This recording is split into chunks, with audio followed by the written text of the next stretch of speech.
difficulty here, and we are certainly sorry for the delay, but we're happy to have everybody with us again. Let's pause for a moment of silence.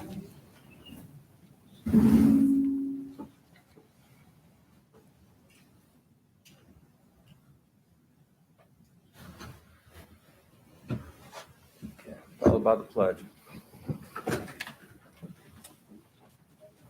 Pledge allegiance to the flag of the United States of America and to the republic for which it stands, one nation, under God, indivisible, with liberty and justice for all.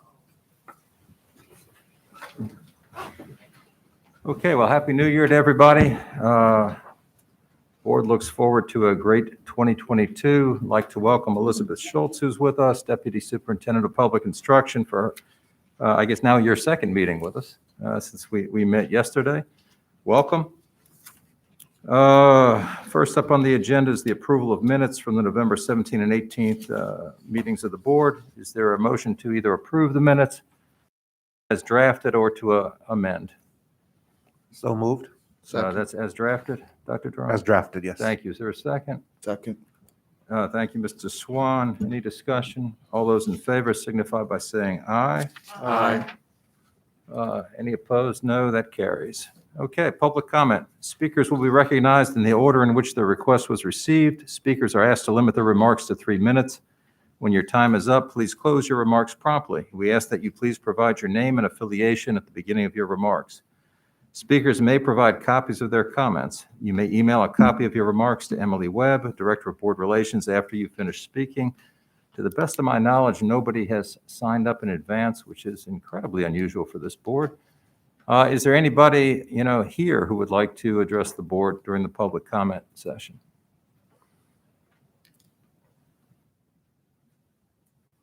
Yeah, seeing nobody, we'll close public comment, and now we will do the main event, which is recognition of the 2022 Virginia Regional Teachers of the Year and the 2022 Virginia Teacher of the Year. Mr. Swan.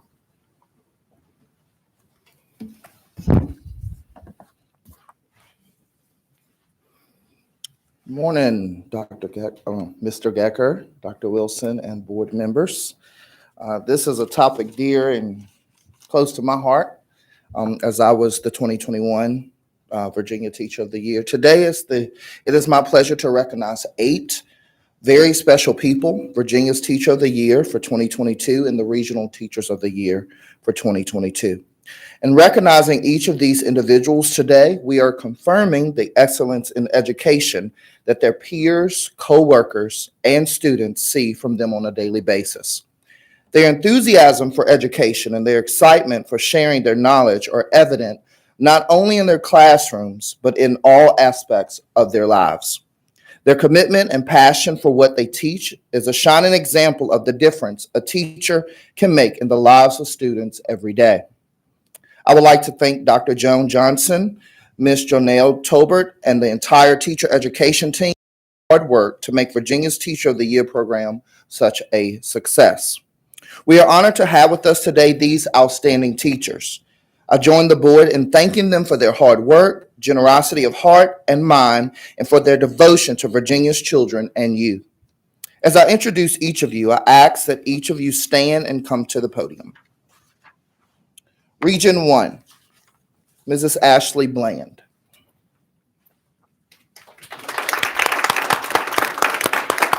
Mrs. Ashley Bland is an instructional technology resource teacher at John B. Carey Elementary School.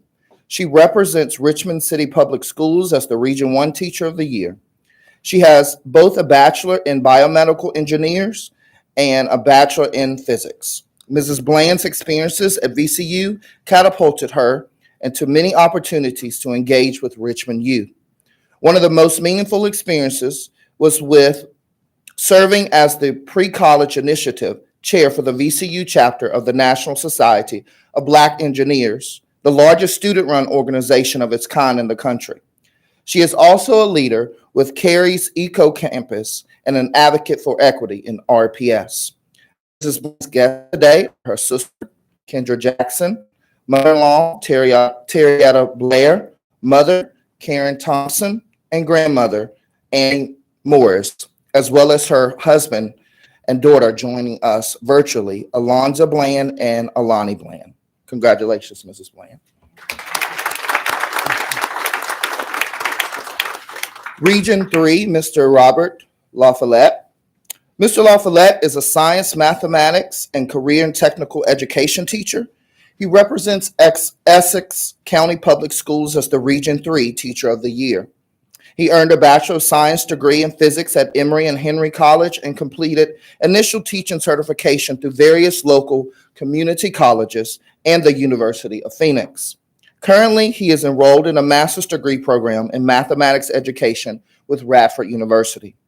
Mr. LaFollette sponsors student interest in STEM subjects through numerous programs. He co-created the Tidewater Regional Physics Olympics competition and has led Essex High School's Skills USA robotics team to both first and second place state finishes. Congratulations, Mr. LaFollette. Region 4, Mr. Howard Brewer Jr. Mr. Howard Brewer Jr. teaches at the Transition Support Resource Center in Alexandria, Virginia. He represents Fairfax County Public Schools as the Region 4 Teacher of the Year. Mr. Brewer earned his Bachelor of the Arts in English at the University of the District of Columbia and subsequently earned both a Teacher Mentor certification and a MANT System certification with Fairfax County. During his 21-year teaching career, he has worked as a new teacher Praxis instructor with the Office of Bilingual Education in Washington, D.C., and has served as a teacher with the Intricacy Alternative School since 1999. For the last 6 years, Mr. Brewer has served in a lead teacher capacity in a system comprised of 23 teaching locations. Mr. Brewer's guest today is his wife, Sylvia Brewer. Congratulations, Mr. Brewer. You have Region 7, Miss Ashley Cannon. Ms. Cannon is a health and physical education teacher. She represents Smith County Public Schools as the Region 7 Teacher of the Year. She earned a Bachelor of Arts in Athletic Training and Physical Education from Emory and Henry College, where she also volunteered for the school's mentor program. She continued her education and earned a master's degree in rehabilitation, exercise science, and health promotion, and with a concentration in corrective exercise from California University of Pennsylvania. Ms. Cannon has served at the Health and Physical Education at Atkins Elementary School for the past 11 years. Since 2017, Ms. Cannon also has taught as an adjunct professor at Withville Community College. Her guest today is her husband, Stephen Cannon. Congratulations, Ms. Cannon. Region 8, Mr. Brendan Conroy. Mr. Brendan Conroy is an alternative education teacher at Appomattox County Public Schools. He represents Appomattox as the Region 8 Teacher of the Year.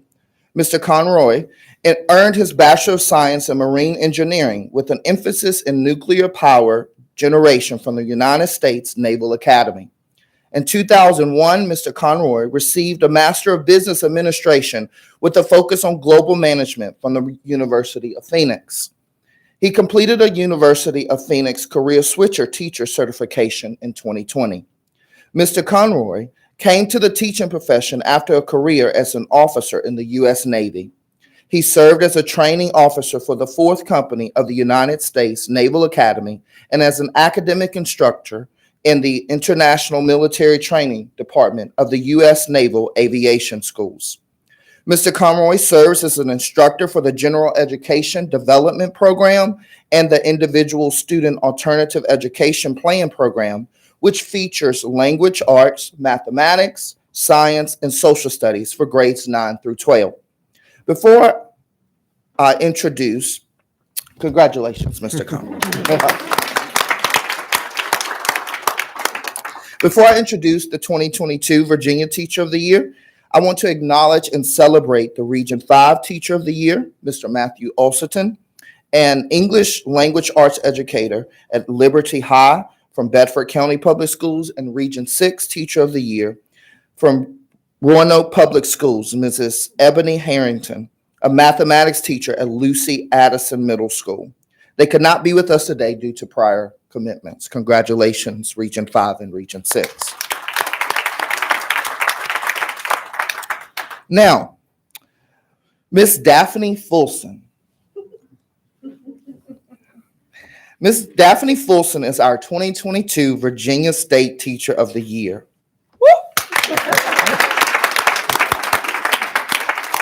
Ms. Fulson is a second grade teacher in Chesapeake Public Schools. She represents Region 2 as well for being the Teacher of the Year. She was a communication and special education double major with a double minor in social welfare and English. She is completing her master's in educational leadership at ODU and will graduate May of 2022. She holds the National Council for Accreditation of Teacher Education certification with the Teaching English to Speakers of Other Languages International Association and holds an International Teaching English as a Foreign Language certificate. Besides her current role in school as a general education teacher of second grade, Ms. Fulson is called to engage with various communities beyond the classroom. From serving as a National Association for the Advancement of Colored People regional judge, to a domestic violence prevention project coordinator, to Big Sister volunteer, to a Spanish-English volunteer translator, to a published author of a children's book titled When I Grow Up, Ms. Fulson gives voice to the mission of myriad clubs, organizations, and communities. Ms. Fulson's guest today is her principal, Ms. Heather Brusso. Additionally, she has a host of guests watching virtually, including her father and stepmother, Kenneth and Rochelle Fulson, mother, Renee Riley, instructional assistant, Mrs. Mullen, her second grade class, assistant principal, Mrs. Frazier, her mentor, Mrs. Campbell, her ODU graduate cohort, Teacher for America family, and her Portlock primary family. Congratulations, Mrs. Fulson. At this time, Mrs. Fulson, would you like to have comments for the board?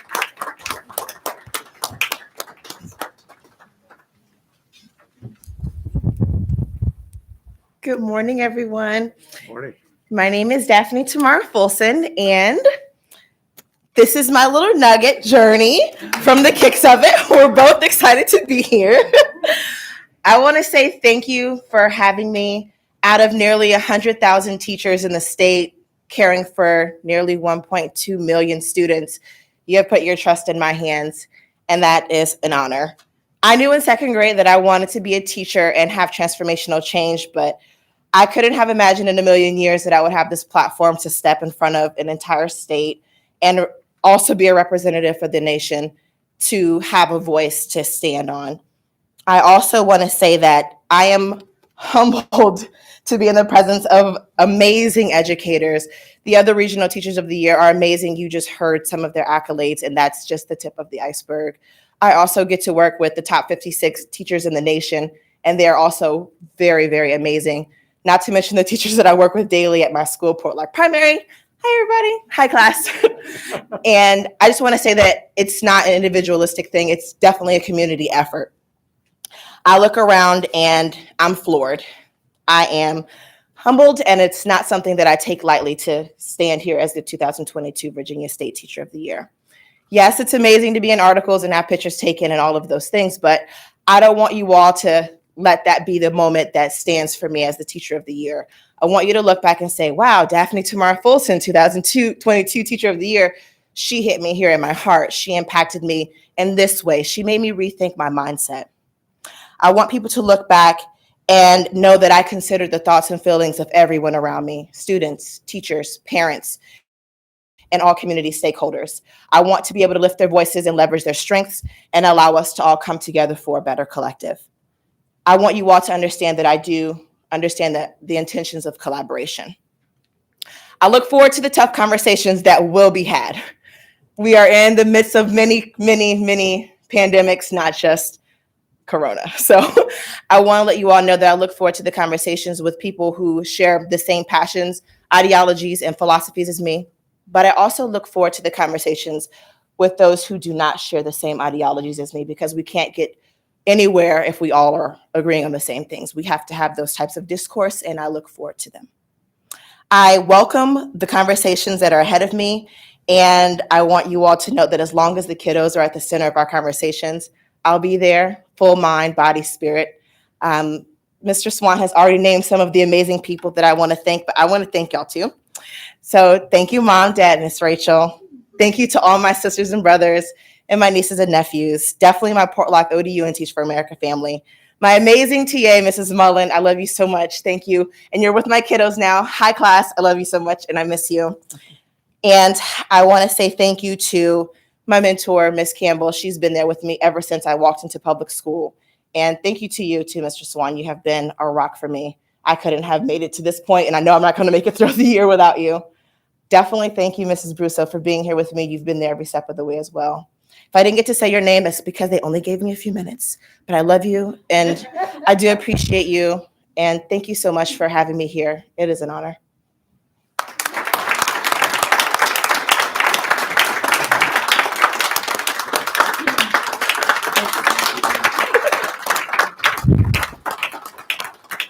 Congratulations to Daphne Fulson and to each of our regional teachers of the year. Thank you all for what you do to make Commonwealth's future bright, and thank you for staying on the battlefield of education during a tough time such as this.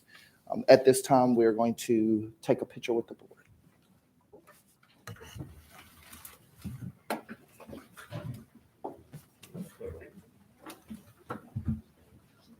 Bring them on up.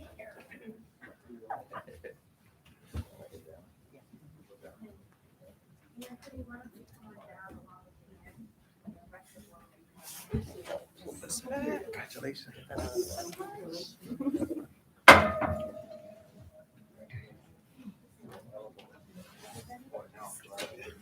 Shorter first.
Got it.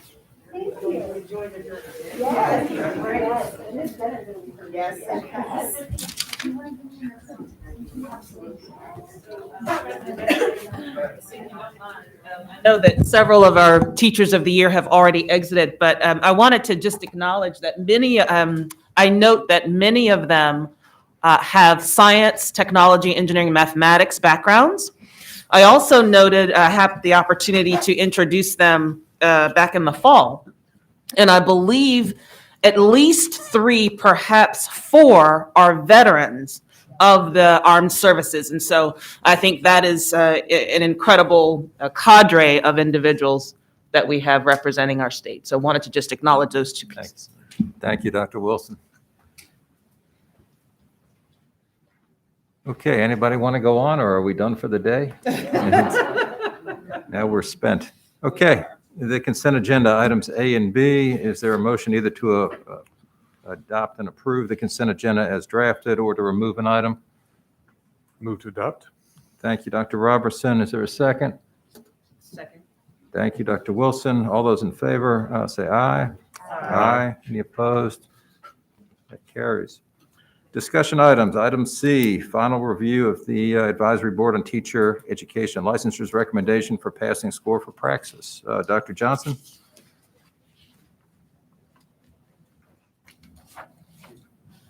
Okay, thank you. Yeah, I can't see around that screen.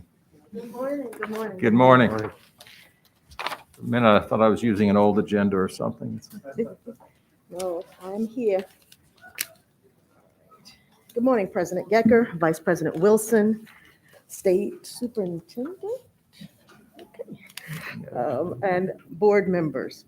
I would like to group items C and D for the sake of time.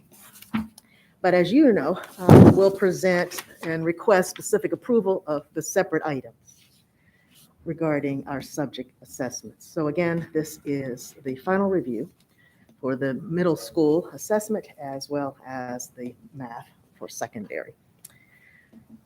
Again, I would like to also acknowledge we have guests today, Mr. Malik McKinley, who is the Director of Client Relations and Teacher Licensure and Certification with ETS. I would like to recognize him, and he could probably come up closer because I'm going to give him all the hard questions regarding the assessments today. So again, I thank him for coming from New Jersey to be with us today. All right, a little bit of background. Currently, the board requires the following assessments for initial licensure, as my glasses get foggy. Virginia Communications and Literacy Assessment, the VCLA, Praxis Subject Assessments, and Reading for Virginia Educators, or the RVE, for specific endorsements. Specifically, as we're talking about today, the board prescribes the Praxis Subject Assessments as a professional teacher's assessment requirement for initial licensure in our state.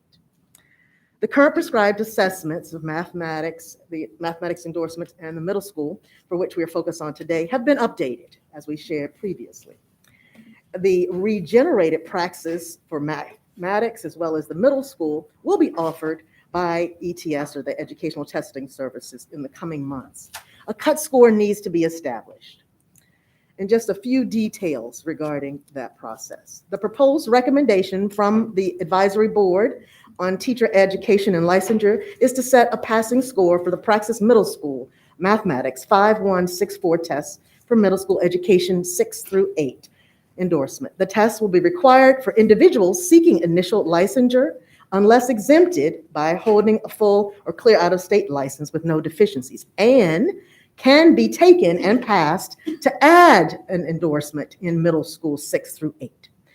Mathematics by individuals holding a valid renewable license. The current board prescribes the assessment for middle school, and furthermore, the board established the following pass scores for the Praxis 2 middle school test 5169 at 31 out of the possible 45 raw points, or a 165 scale score on a 100 to 200 scale. Again, passing at 165. The advisory board members reviewed the standard setting materials that you also have been provided and determined and are making a recommendation for a passing score of 150, minus 1 CSEM below the standard setting, the panel's recommendation. 2, the proposed recommendation from the Advisory Board of Teacher Ed and Licensure is to set a passing score for the Praxis Mathematics 5165 test for the mathematics endorsement. The test will be required for individuals seeking initial license unless exempted from holding a full, valid, out-of-state license with no deficiencies, and again, can be taken and passed to add that endorsement as well with individuals that have a valid, renewable license. The board prescribes the Praxis subject assessments as a professional teacher's assessment required for individual licensure in our state. And the current Board of Education's prescribed assessment for mathematics is a Praxis Mathematics Content Knowledge 5161. Furthermore, the board established the following pass score for the Praxis Mathematics Content 5161 at 32 raw score points, 160 scale score on a scale from 100 to 200. Again, emphasizing pass score of 160. Again, advisory board had reviewed the standard setting recommendations, and now today they're recommending for final review passing score of 152, a -1 CSM below the standard setting panel's recommendations. You also have before you, again, the 3 attachments supplied to us from ETS, the multi-state standard setting technical report, which includes 3 sections describing the content and format of the test. The second section, standard setting process and procedures and methods for that process. And the third section of a standard setting study and recommendation. And third document, the Praxis study companion for both of the assessments being reviewed today. As requested during the first review in November, a literature review and analysis of licensure assessments and student outcomes was provided to the board in advance of this meeting. Let's see, I think that's all. I think that's it. That is my presentation for today.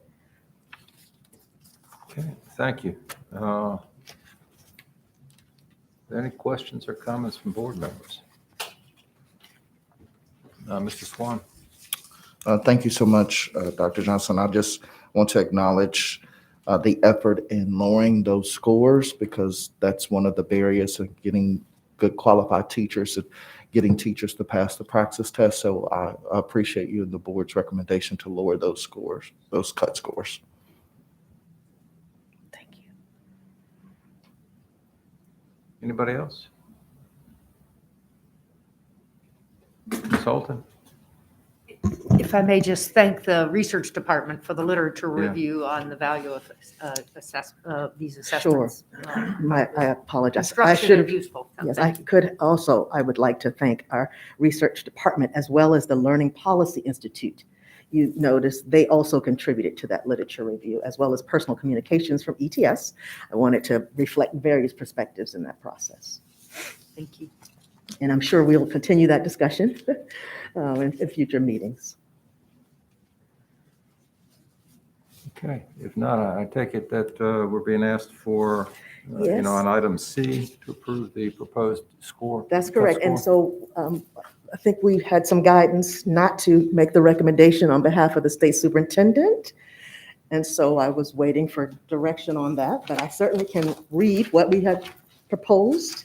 Okay, President Gecker. So for the item C, the advisory board recommends to establish a cut score for the Praxis middle school mathematics test. Individuals may take either the currently prescribed assessment for middle school mathematics, Praxis Middle School 5169, or the new Praxis Middle School Mathematics 5164 test through August 2021.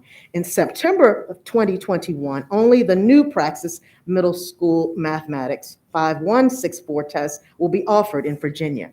Beginning September 2022, the Praxis Middle School Mathematics 5169 test will be accepted only for those individuals who took and passed the test during the period it was prescribed by the board. okay. Is there a motion on item C? Okay, let me just- President Gecker, even before the motion, I know you called for discussion. I just think it's important to note, and Ms. Holton did articulate the usefulness of the literature review. And I know these materials have been made accessible to others. I do think it's important to just highlight how striking it is as you sort of look at the data and you try to make connections between sort of what these tests predict in terms of outcomes. And we are a board that is concerned about outcomes. And I think it's important to reference that as we are endeavoring to use data to make decisions about what we should and should be doing. So I felt it was important to say that as a part of this, because of course we've had many interesting discussions about things of this nature, and to be informed by what the science has to say about these things are very important. So I wanted to make that point. I agree, certainly. And again, I think we'll have continued discussions around this All right. issue. I appreciate that, Dr. Mann, a lot, because it has been a significant focus of the board and why the board asked for the literature review to begin with, because although I will say as a layperson, it is somewhat troubling to me, the idea that we're requiring things that may have no bearing upon,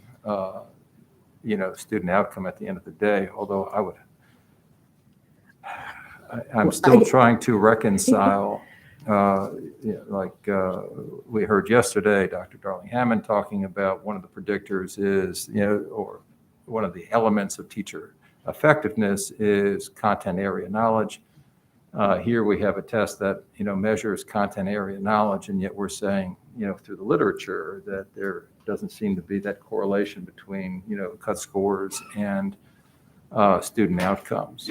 I guess I would say that I think the literature review pointed out some of those weaknesses, but also I would say that there seems to be inconclusive evidence regarding predictability. I think the subject assessments were developed, and you can help me, do confirm that there's a level of subject area mastery, but the correlation to effectiveness, and then again, as you mentioned, to the student outcomes, where there seems to be some mixed opinions.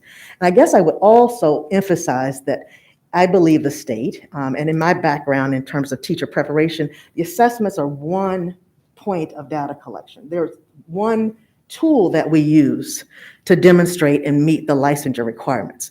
The individuals that are finishing the alternate routes or finishing our traditional programs have multiple outcomes, including degrees, for example, as well as completing the other licensure requirements. So I would emphasize, and I agree with you, and I do think that there needs to be some continued discussion and exploration of other options in our state.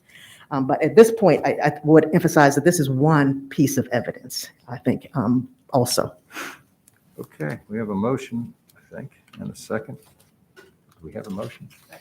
Not yet. No, we don't have a motion yet. Is there a motion? I think Mr. Swan moved. I thought he did, yeah. No? Okay. I am clearly in another planet today. Okay, is there a motion on this to adopt item C? Thank you, Dr. Wilson. Is there a second? Second. Thank you, Dr. Anderson. Any other discussion? Mr. Gecker, I do have one question. For both C and D, you noted that the recommendation is below the panel's recommendation. And if I'm a member of the public and I'm hearing that and I'm not as aware of the process that's gotten us to this point, I may wonder why. I don't know if you can give us 30 to 45 seconds on why that might be the case. I know it's complicated, Sure. but if I was a member of the public and I wanted to have a quick answer to that, what's the answer? So, quick answer would be the advisory board reviewed several other states during the presentation from Mr. McKinley during that process. And so there is a mix across the country of identified cut scores, some below and some at the recommendation. Based on the discussion, the individuals in the room that were teachers, individuals that come from different backgrounds that actually have taken the assessments, they recognized, and the colleges, many of the university representatives indicated that these two math subject matter tests have been one or the most challenging for many of our graduates in the Commonwealth. And part of that barrier in moving to the next level, even getting add-ons, right, adding on to their original credentials. And so the board felt at this point in time, based on the review and comparison across states in conjunction on our borders around us, as well as the need in our state, that they wanted to at least try this lower benchmark, and that there could be potential research and looking at the pass rates going forward to look for trends, and then there would be an opportunity to adjust that in the future if we looked at data and saw that our candidates in Virginia were successful. So we looked at it as an opportunity to start off with this. It is a new assessment as well, and so there will be some data that we would look at moving forward to determine if there's some trends and patterns within our Commonwealth, within the state of Virginia. Thank you. Yeah, Dr. Duran? Follow up on that. So how does, based on what you just said in terms of comparing to other states that they looked at, the panel, the board, how do we compare with this new recommendation? I may ask him to come What up with does that something. look like now if we were to approve this? How would we compare with other states? Because you just said that was a key factor in why the board is recommending. Sure, I'd ask my expert from ETS just to give us a little reminder of that, if you will. Sure. So with our multi-state standard setting process, we pull together a number of states to kind of participate in setting a standard for any of our exams. So setting a standard for both the middle school as well as the mathematics test that's for 7th through 12th grade students. And a part of that process, as we pull together states from across the nation, they review our individual exams, our test, one form of the test that we provide in our standard setting process, and a recommendation is made. Many years ago, states would conduct a standard setting study within their state. Maybe the last 7 to 10 years, we've noticed more states participating in our multi-state process, which allows for portability across state lines, allows for a candidate who may be teaching in Connecticut to come down to North Carolina or over to Virginia if they want at some point in their teaching career. So a lot of states started participating in that multi-state process and began adopting scores similar to what came from the recommendation. But if you look at licensure tests across the nation, it's really a state level decision in terms of what score is most appropriate for their individual candidates. There are needs that are present in Virginia that are not present in South Carolina. So, every state has to kind of work within what is within their particular teacher's needs at any given time. I don't remember off the top of my head, and I think you're asking specifically. Yeah, I'm asking specifically, what would this? Again, in your presentation, you did a lovely chart that I don't remember. Maybe Maggie has that up as well. If you could just share with us where maybe North Carolina is, DC. Yeah. I'm really concerned to understand how would we be in comparison if we make this change? Are we going to be less than other states? Are we going to be more? Are we going to be in alignment? Bag, but Maggie if has we're in the alignment with other presentation. states by doing this, I understand that, but Yes. I'm a little concerned just not knowing that. Sure, I understand. So as an example here for the mathematics test that's on the agenda today, most states are going through a process of moving from the current exam to this newer test, and those who have adopted the newer version have a few range of scores here from 152 to 159. The majority of states have adopted at the 159 score point. Majority. But then, excuse me, if we're looking at, I'm just going to say out loud, North Carolina is 159. What else is close to us? Mississippi is 152. Arkansas is 152. Yeah, I'm looking at below. So there's always a few states that adopt at a different score depending on the needs of the state. Delaware is at 152 as well. But If I heard you correctly, then everything you're listing, we would be the lowest. No, those that 150. No, I'm sorry. We mentioned maybe at least 4 or 5 that have identified 152. Correct, at this point, yes. Correct. For our recommendation for this one, for the middle school was 5167. Let me make sure. All right, hold on. Let me pull up my numbers.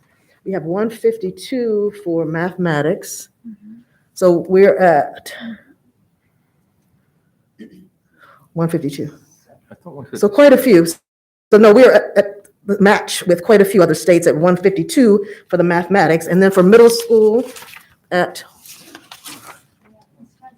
Yeah.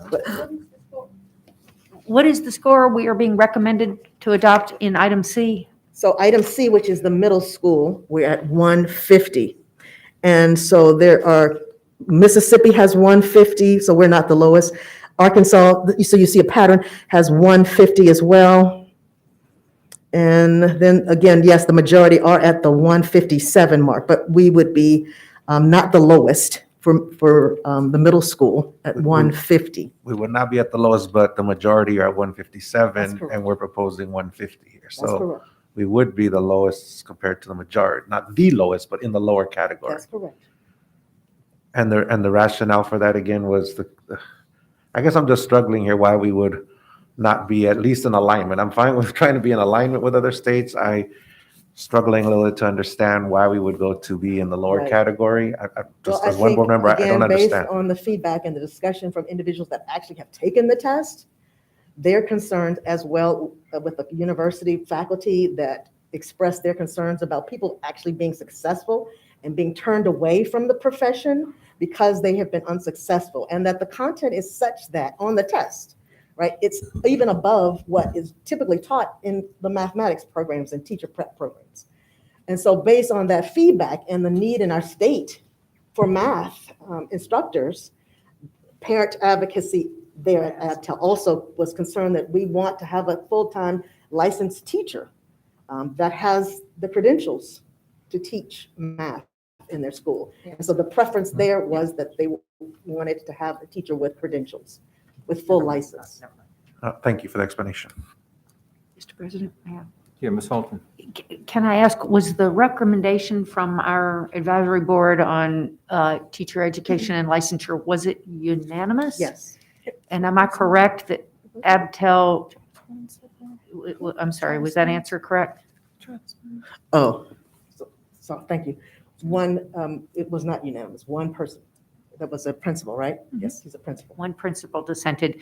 There are, it is a large board, it's a large advisory board and represents deans of higher education, parents, teachers, school board members, citizens, business community, superintendents, Correct. and so by overwhelming majority recommended these cut scores. Yes. For what it's worth, Mr. President,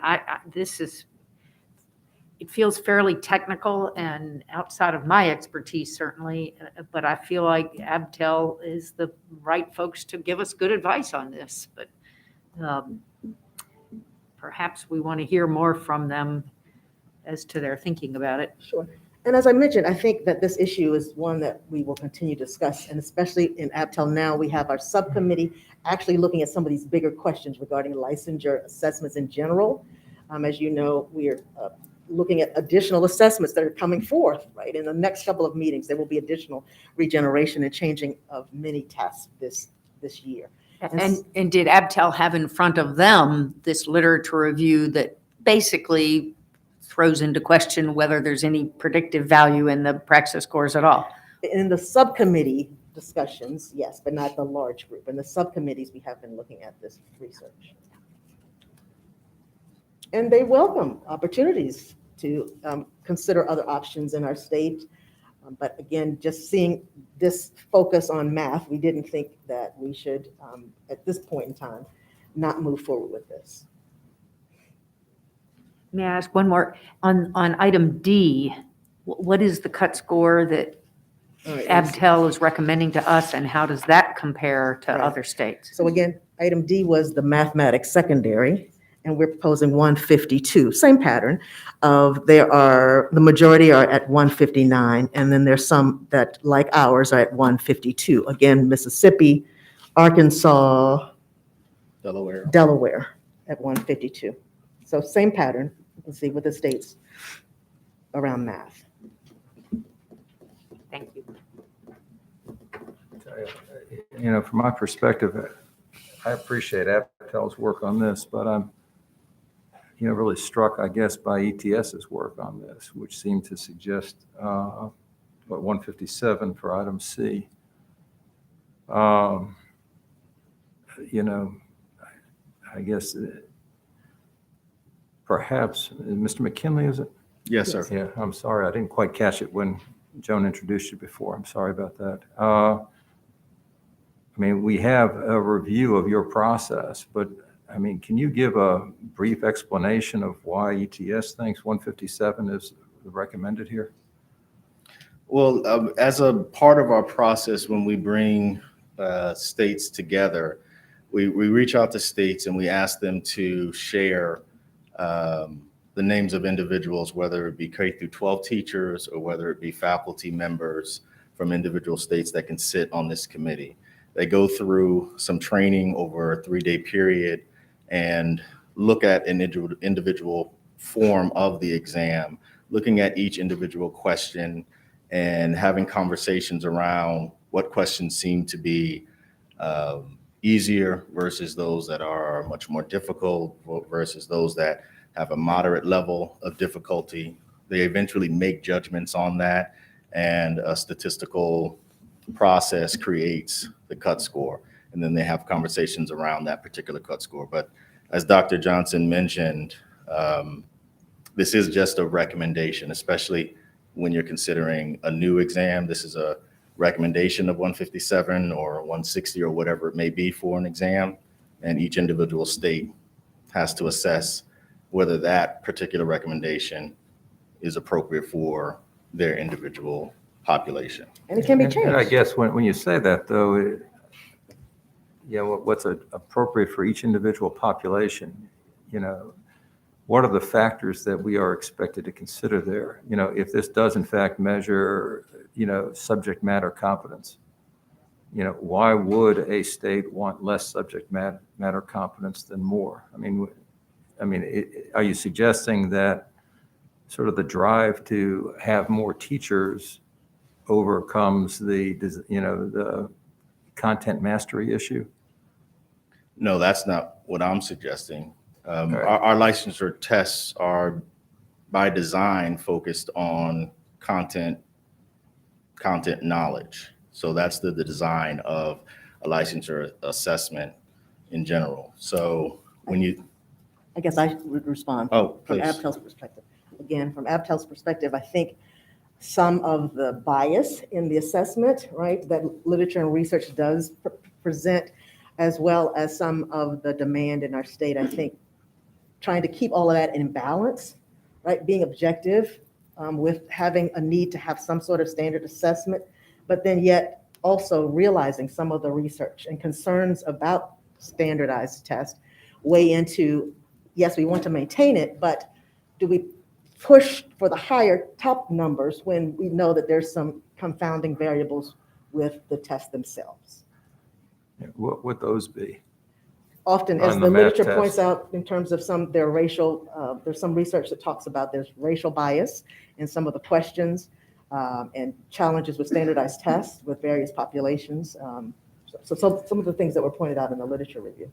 Would ETS agree that the test is biased? No, we would not. So that's what I'm saying, from a discussion from Abtel's perspective. Well, if I may follow up on Well, that. Please. I'd be interested in hearing ETS's.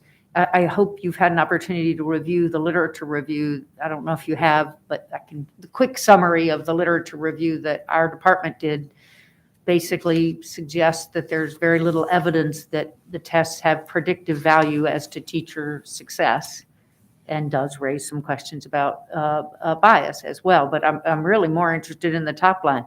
What does ETS have to say about what research do you have to answer that suggestion that there isn't much connection between success on the Praxis and success in the classroom? I'm Well- hoping and trusting you have some. Well, what I'll note is that licensure tests, whether we're talking about from ETS or from any other company in the States here, they were never designed to directly predict performance. They were never designed to predict student outcomes in the classroom. Licensure tests are focused on the requisite level of knowledge and skills that a candidate needs in order to enter into the classroom.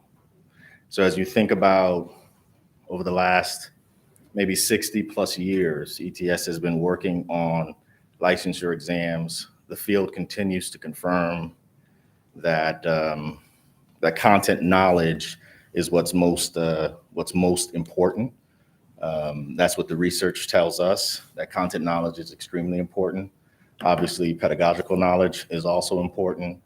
We've seen the field move from a focus on content knowledge to also including pedagogy, also including different types of assessments like performance assessments. So over the last 60 plus years, we started out with the National Teacher Exam, which has been transitioned into the Praxis program that we know today.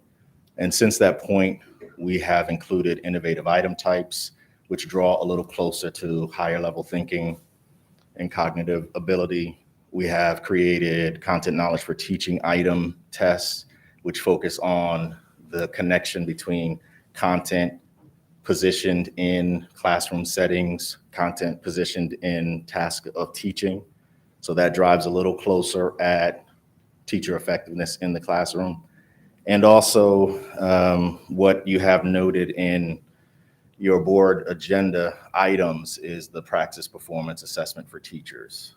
And that is a true performance assessment, task-oriented assessment that focuses on pulling out from a teacher candidate their thinking, their planning, their reflective practice, their ability to look at the individual student and the whole classroom, to look at the classroom setting, as well as the school and the community, and also look at their individual practice in order to be reflective in their thinking, and then also to inform student learning. So that's where we are now in terms of our journey from licensure assessments to PPAT. Dr. Wilson? Thank you for that explanation. And I think this goes back to, or circles back to, the conversation we were having with Dr. Darling-Hammond yesterday, and this idea of there's no one individual item that we should necessarily focus on in terms of defining student outcomes, but this board's concern about how each of the pieces fit together. So your explanation about content knowledge versus all of pedagogical knowledge, student interaction, all of those things resonates with me. Ms. Johnson, a question.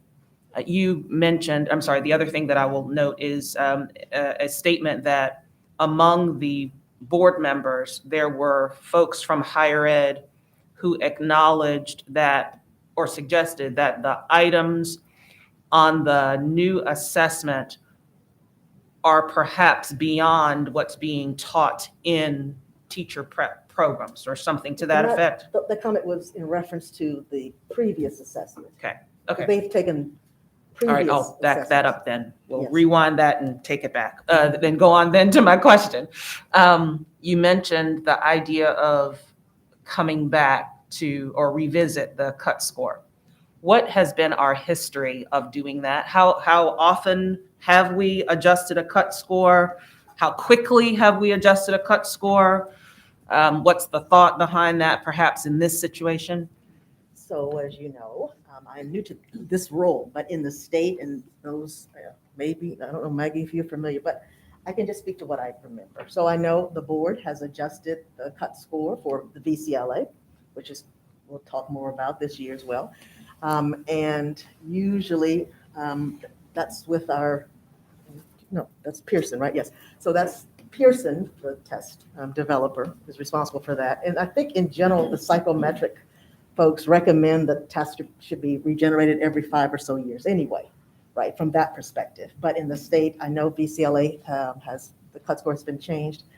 We also did some work with, I'm trying to think, the elementary cut scores for the elementary Praxis 2 assessments. I remember those as well. You thought, so again, so we have done some. But I always note that when, as you all know, when you develop an assessment, right, there could be some bugs and concerns. And so having some data over time to look at how our individuals in our state perform could help us more with really finding out, is it a really good tool for us? And so we've discussed that with Avtel. We've discussed that. Actually, he's brought some other data from previous assessments to give us some views as well for those discussions. So it has happened. And I'll just add, it's not uncommon for states to make those decisions, to adopt at a certain level and then revisit after they actually have some data in the system. There have been states that have taken their passing scores and raised them. There have been states, many states, that have taken their passing scores and lowered them based on data that they've received. So it certainly isn't uncommon practice. Mr. President. I recognize that my request for a brief response led us into a long conversation. And I apologize for that, but I was asking the question, and I got the answer I needed, but I was asking the question largely because of what I might characterize as the optics of the recommendation. And there are a couple of things that are troubling me at the moment. The Thank you for sharing how we stack up among the states. I wish that we were in better company as that data was shared. And I can understand why we are getting a recommendation directly from ABTEL to through the staff to the board without the state superintendent having an opportunity to provide a recommendation, understand where we are with her transition. But it appears to me that having the benefit of that professional judgment for the board would be appropriate as we are considering the recommendation. I don't know if delaying the discussion further is going to be a non-starter or if it's appropriate to do so. But I do not feel comfortable voting for it today. Much like, I think I'm sorry, Dr. Mann. Yeah, I mean, I was exactly along those lines. I feel like it is critical to appreciate just the perspective that was referenced for a whole host of reasons that I think most of us are aware of. So I concur with that if this does not urgently need to be addressed today. Kind of piggybacking a little bit on Dr. Wilson's question. So how much data, if we were to approve this, and I'm not suggesting just yet that we do, but how much data, what length of time would be appropriate for this to be revisited? Is there some standard? I don't know if there's a standard. Is there a standard from your perspective? It depends on the state and how many candidates take an exam throughout a given year, but usually states wait at least 1 year to have enough data in the system to revisit conversations. And it may be two for us because there may not be enough in a year for middle school and math in our state. Because as we know, there are not a lot of people taking the test. But we do know what minimum amount of people what threshold we want to get to. I would rely on their expertise for that in terms of comparisons of other studies. It just seems like there is some number of data points we'd want to have before we went back to the table. So I'm just curious and I understand getting to that period might be a year, might be 2 years, but I just didn't, if we knew what that was. Right. If we could have maybe more than 100 folks in the system, you can make some claims on those data. But if in any given year with an academic discipline, if you have 20 or 30 students, it's really not enough data in the system in order to make any kind of generalizations. And then one last question. As the panel reviewed this and came to a conclusion, was 150 kind of like I won't say immediate conclusion. Was there any debate that it says 152 and we talked ourselves down, or was there any? Yes, there was Was there debate. any other common number that was being thrown around? I'm just curious if. There was debate, but no, there were no other numbers thrown around. It was either the recommendation from the multi-state standard setting or the one below. And I think part of that is because that has been the practice also to look at the one standard below or above and make those determinations. Mr. President?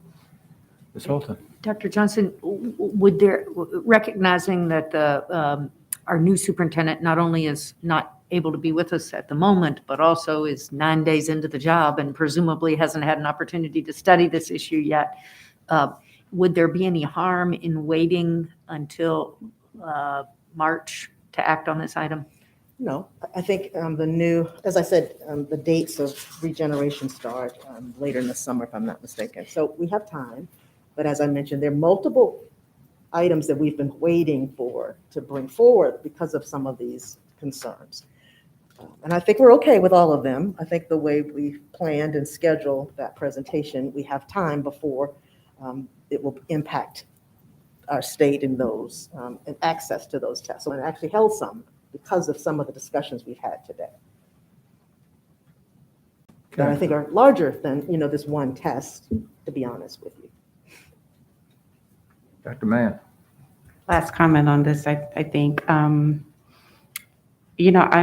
I was reflecting on Ms. Holton's reference of all of the stakeholders that participate or have participated in the process.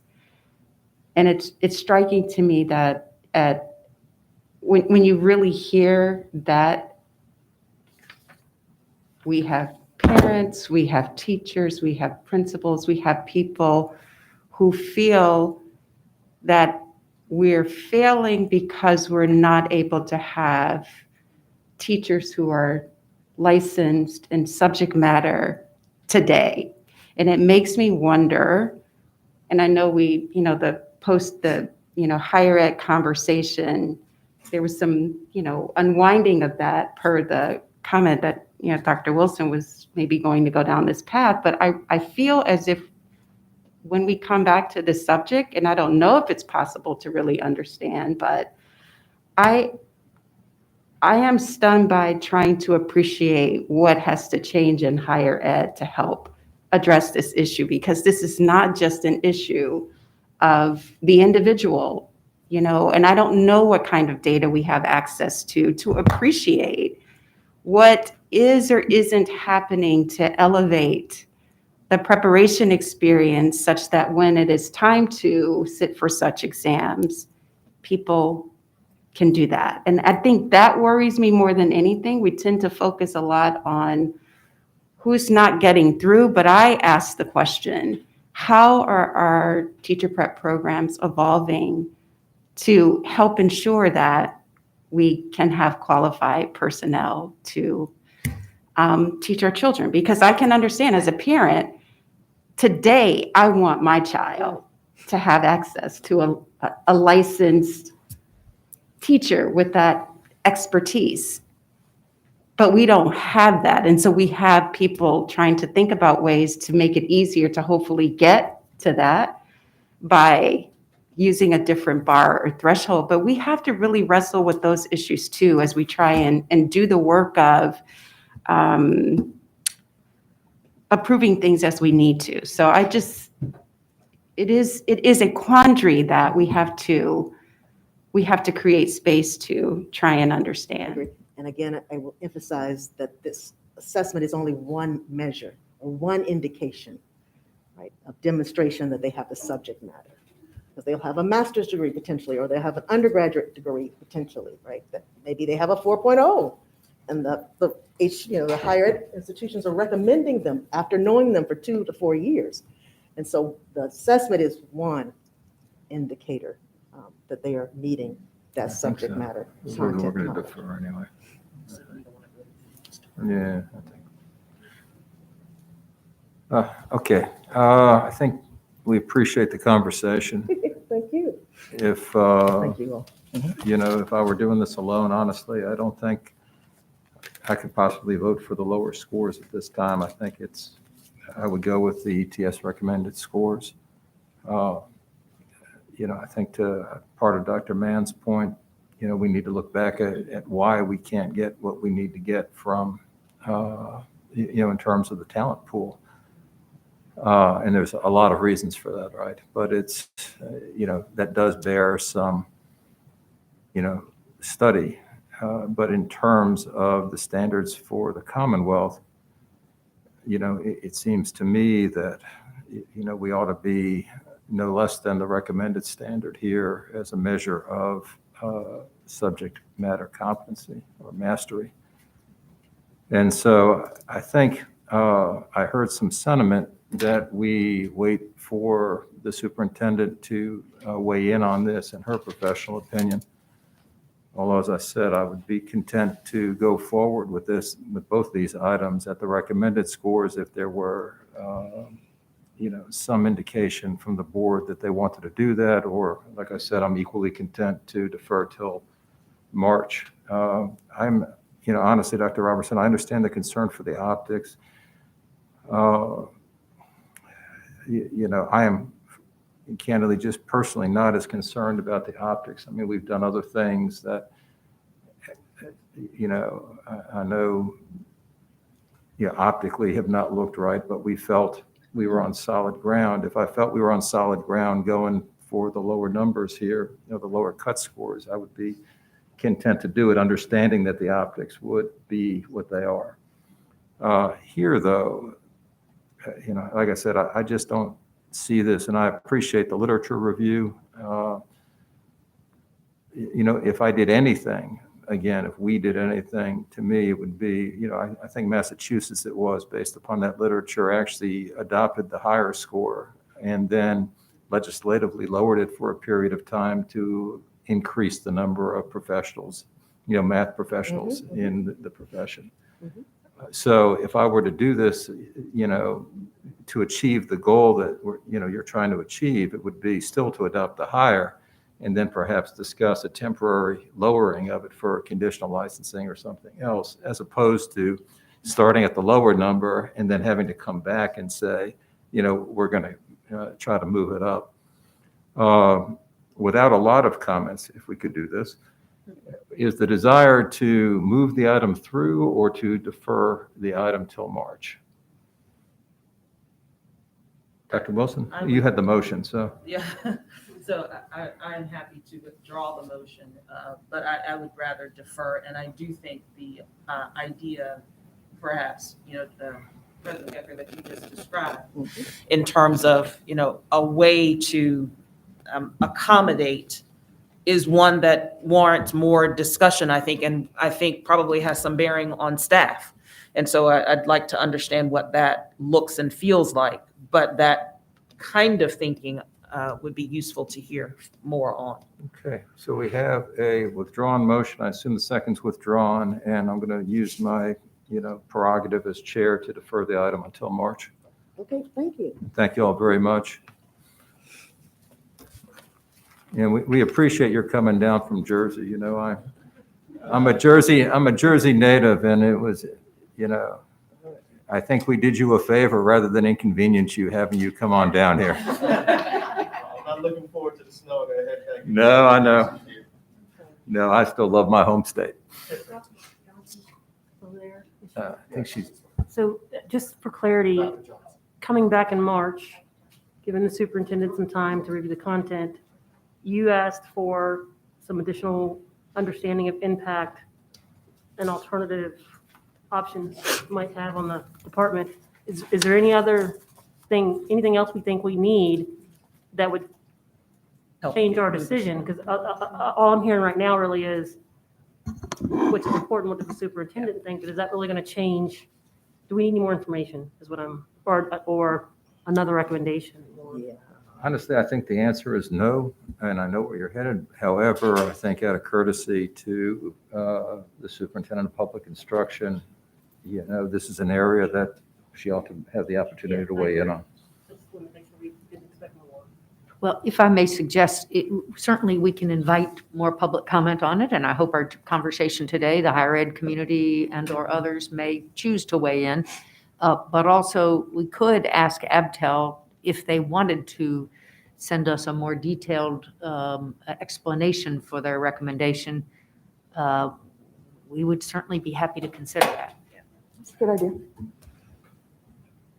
Mr. Gecker, I think in response to the question about more information, I think sharing with the superintendent the discussion we just had about starting high rather than starting low, expressing that there's some sentiment about that, and there may be sentiment the other way as well, but I believe it gives her the opportunity to look at a range of options that would be useful to consider.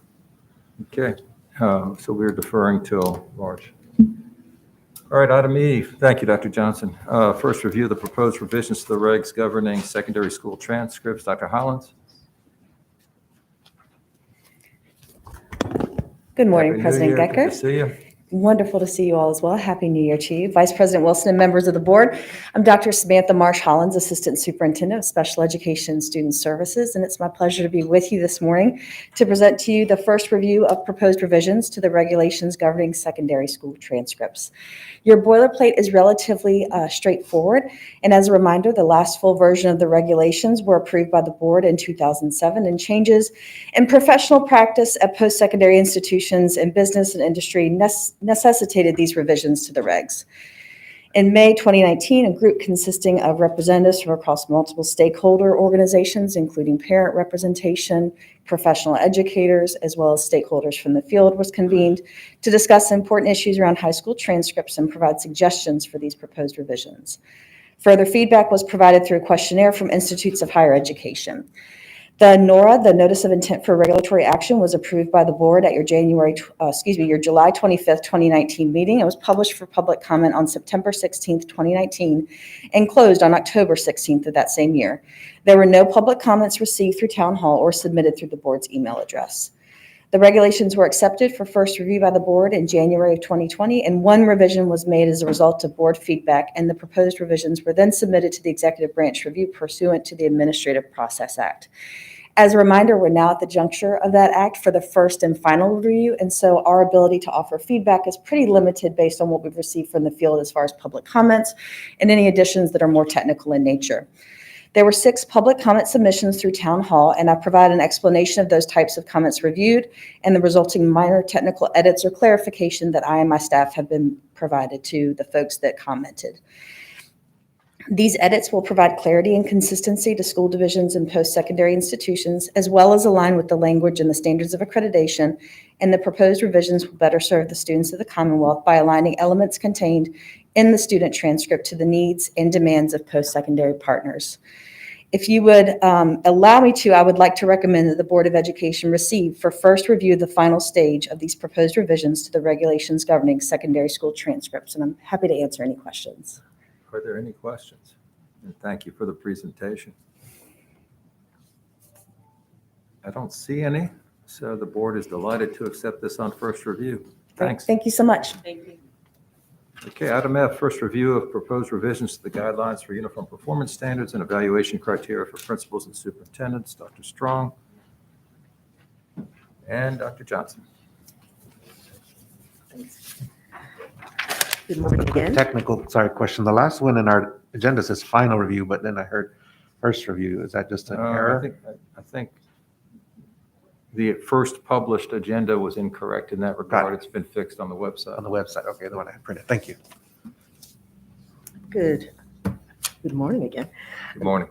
President Gecker, Vice President Wilson, board members. I'd like to share for first review the proposed revisions to the guidelines for uniform performance standards and evaluation criteria for principals and superintendents. Before I begin, I'd like to acknowledge and thank those that participated in the work group responsible for this development, as well as Ms. Amy Griffin, an educational consultant who's with us today as well, and working with the department, and Dr. Strong and Associates, who you'll hear from later shortly, for facilitating this process prior to my tenure with the department. As you're aware, with the presentation today, we began the final stages of phase 2 of the 3-phase plan to revise the guidelines for uniform performance standards and evaluation criteria for teachers.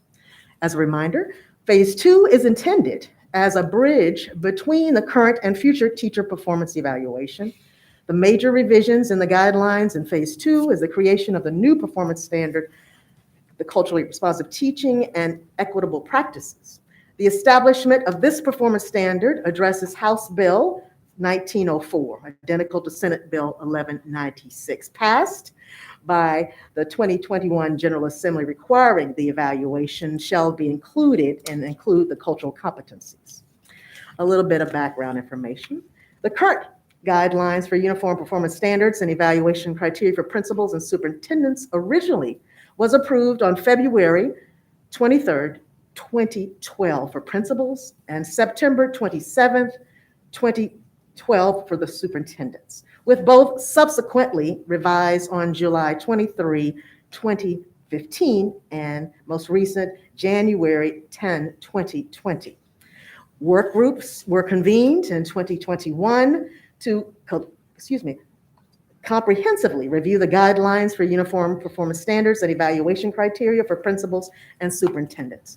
The Department of Education engaged Dr. Strong and Strong and Associates Educational Consulting to facilitate that work. As an outcome, you find today the attached documents, including guidelines for performance standards and evaluation criteria for principals and superintendents. In addition, attached are strike-through and underlined versions of the guidelines for uniform performance standards and evaluation criteria for principals and superintendents that outlines the proposed revisions to the document. And we have today a privilege of having Dr. Strong with us, and I'll ask him now to provide some additional details and review the process and major revisions to those guidelines. Dr. Strong.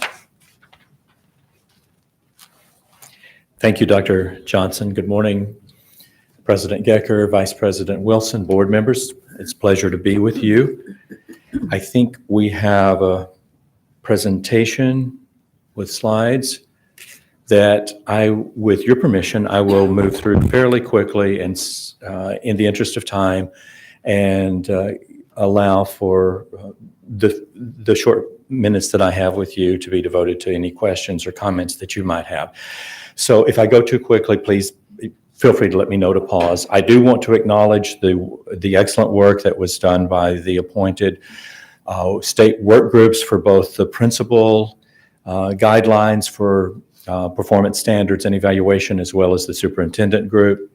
You can see in front of you the principal group is well represented by the associations from across the state with whom we've worked previously. Many practitioners were here so that there is both a research practice perspective for a footprint in how the evaluation is to be designed and implemented. The same is true for the superintendent group. Both work groups were supported by guidance from the Department of Education with representatives, including Dr. Johnson, who were actively involved, and individuals with my consulting group. Dr. Jenny Tonneson was a key individual with whom we've worked, and she's present with us today. So if you ask any easy questions, I'm happy to respond. If not, I'll defer. So thank you to the work groups. As you well know, from last year, when you reviewed and adopted the revised teacher guidelines, we made a number of changes that included a new standard moving from 7 performance standards to 8. The new standard was labeled Standard 6 that relates to equity and cultural competence. We mirrored those changes in both the principal and the superintendent evaluation changes. We added new material to the uniform guidelines, specifically one area on growth and improvement, which reflects very closely to the conversation you were having with Linda Darling-Hammond yesterday. The purpose for any evaluation, whether it be principal, superintendent, teacher, anyone in our profession, is very simple. There are 2 purposes of good evaluation. Number 1 is growth, and number 2 is growth. It's that simple. When teachers get better, when principals get better, kids get better, and that's the bottom line. That is the only reason to have an evaluation system. We also included a technical point on what the local school divisions are allowed to modify. There was a lack of clarity when we conducted a statewide survey on teacher evaluation last year regarding what can and cannot be used, what is required. So we included a section in the uniform guidelines for all 3 teachers and the 2 that are now proposed before you, the superintendent and principal standards, to clarify what is required of local school divisions and areas where they have the fluency and flexibility to make the changes that they would desire. We changed the rubrics that are used to represent what can be considered a continuum of effectiveness, which supports movement for employees, for individuals to move from effective to highly effective, or from partially effective to effective, so that it isn't static.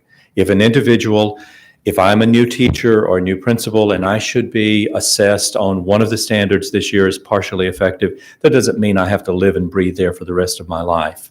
It doesn't mean I'm tattooed as partially effective. The intent is growth and improvement. When principals get better, when teachers get better, when superintendents get better, kids benefit. And that's the bottom line for this evaluation system. There's a language change in the ratings. You're familiar with those already, but I'll just state them as we move from the former system to one that's more behaviorally anchored with effective, highly effective, approaching effective, or ineffective. Forms have been revised to reflect those, as well as reflect an emphasis on growth and improvement. For example, while we're not here to review the teacher system today, we changed, and what you adopted, an observation form to be a formative feedback form. It's all about feedback. Tell me now what I can do to improve and get better, help me get better, and then that will have a lasting impact on children. That's our philosophy. That's everything that has guided the work of these two work groups, everything that my team has brought to the table for this. There is one substantial change that you're well aware of that was brought about by new state legislation from last year, and that is to have a standard in teacher, principal, and superintendent evaluation related to culturally responsive and equitable leadership or practices. For teachers, it would be teaching practices in leadership for principals and superintendents. This is the new standard that's proposed for principals. The standard, if adopted, would be required of school divisions, along with the existing 7 standards. The indicators underneath it are optional. They can be considered look-fors. They're built on the best research and practice that we can identify. I've had the opportunity to work with many other states in designing evaluation, looking at the research, and always, what I try to do is to make certain that we have research-based practices that guide or research empirical evidence that will guide practice. I will say on the new Standard 6 that the wording was initially developed by the Department of Education Office of Equity and then was thoroughly reviewed and vetted by the state work group. That's true for the principal standard and related indicators and related scoring rubric, as well as for the superintendent. The indicators continue. These indicators, 6.5, 6.6, et cetera, are the ones that can be modified by a local school division. The standard itself would be required of the school division. The superintendent system follows the same model. In fact, we have worked diligently to make certain that all 3 of these systems speak the same language, follow a similar format so that we don't roll out 3 different evaluation systems in Virginia, that it is one system that is understood at all of its levels in order to accommodate all the aspects of teacher growth. That is the new standard on, and I'm simply glossing over it here, so pardon me for doing so in terms of the actual details. I'm certainly not going to read those to you. Evaluation, in closing, let me say that evaluation is merely one part of a quality teacher, leader, superintendent effectiveness system. Who we hire becomes vitally important. The same standards that guide how we evaluate should likely guide how we hire, how we develop, how we support, how we keep. You talked quite a bit yesterday in your work session about systemic connectivity. And that is so vitally important. Evaluation alone is not going to solve the problems that we have in Virginia. Also recognize, though, at least I have a perspective of working internationally with many schools in different countries and across many states. Virginia does many things very well. So while we're looking for improvement, recognize that you start with a foundation of quality in many respects. Can we be better? We have to be better, and we can be better. I see that there are 3 fundamental questions that are before any state, any school district that's going to work on evaluation. Number 1, or any systemic reform. Number 1, why are you doing it? And that's essential to grapple with. I've already expressed what my absolute philosophy is. If children aren't better at the end of the day, why are you doing it? We can answer the why question. The how question is codified in guidelines. Dr. Darling-Hammond mentioned that it's fairly thick yesterday. It is. because it covers everything from beginning to end. It doesn't mean that every school and every teacher needs to use that. In fact, when we roll this out with teachers in training beginning next month, we will have an abbreviated version. Teachers want to know what they need to know. They don't want 100 pages. They want to know the part that's important to them. And in other states, we've even emphasized a very short version of what teachers need to know. But the codification of this is what you're reviewing today in this draft. We know how to do the why, the what. The third question is the one that I think ultimately relates to your big issue from yesterday, and that I think is the driver for any state in any educational unit that wants to go forward, and that's how. How are you going to do it? President Gecker, you asked that question near the end of the session, the work session yesterday. How are we going to do this? And this is the place where I don't think that with my work with Virginia in 2000 and in 2012, that we had sufficient follow through on doing the how. There was not sufficient support and follow through on training. One-shot training, I will absolutely mirror what Linda Darling-Hammond said yesterday. One-shot training will not suffice. It will not move the mark. Evaluation is only one part. The big picture is, do we have better teachers? Do we have successful teachers that we can keep? Do we have successful principals? It takes 3 to 5 years to change a school. There's research that shows the quickest way to turn around a school for good or bad is to change the principal. We have to keep good principals in our buildings. World-class schools have world-class principals, and world-class school divisions have the best superintendents that we can possibly place in those positions. That's all this evaluation should be about, is supporting that framework for getting and supporting and keeping the best people. So let me stop with those comments and happily and open to any comments or questions that you might have that I might be able to answer. Appreciate the presentation, Dr. Strong, very much. Are there any questions by board members? Not actually seeing any, so I guess that's an indication of just how thorough you were with the presentation. Or how confusing. No, I don't think so. I think. Thank you. I think given what we've done in the last couple of days, between the presentation you referenced and today, we are beginning to move down a path toward the systemic change that I think we want to see here. And I'm happy you noted we do a lot of things well here. Sometimes, we get lost in what we're not doing well. Clearly, every system's got room for improvement, and but we start from a pretty good place. So thank you for your work on this. My pleasure.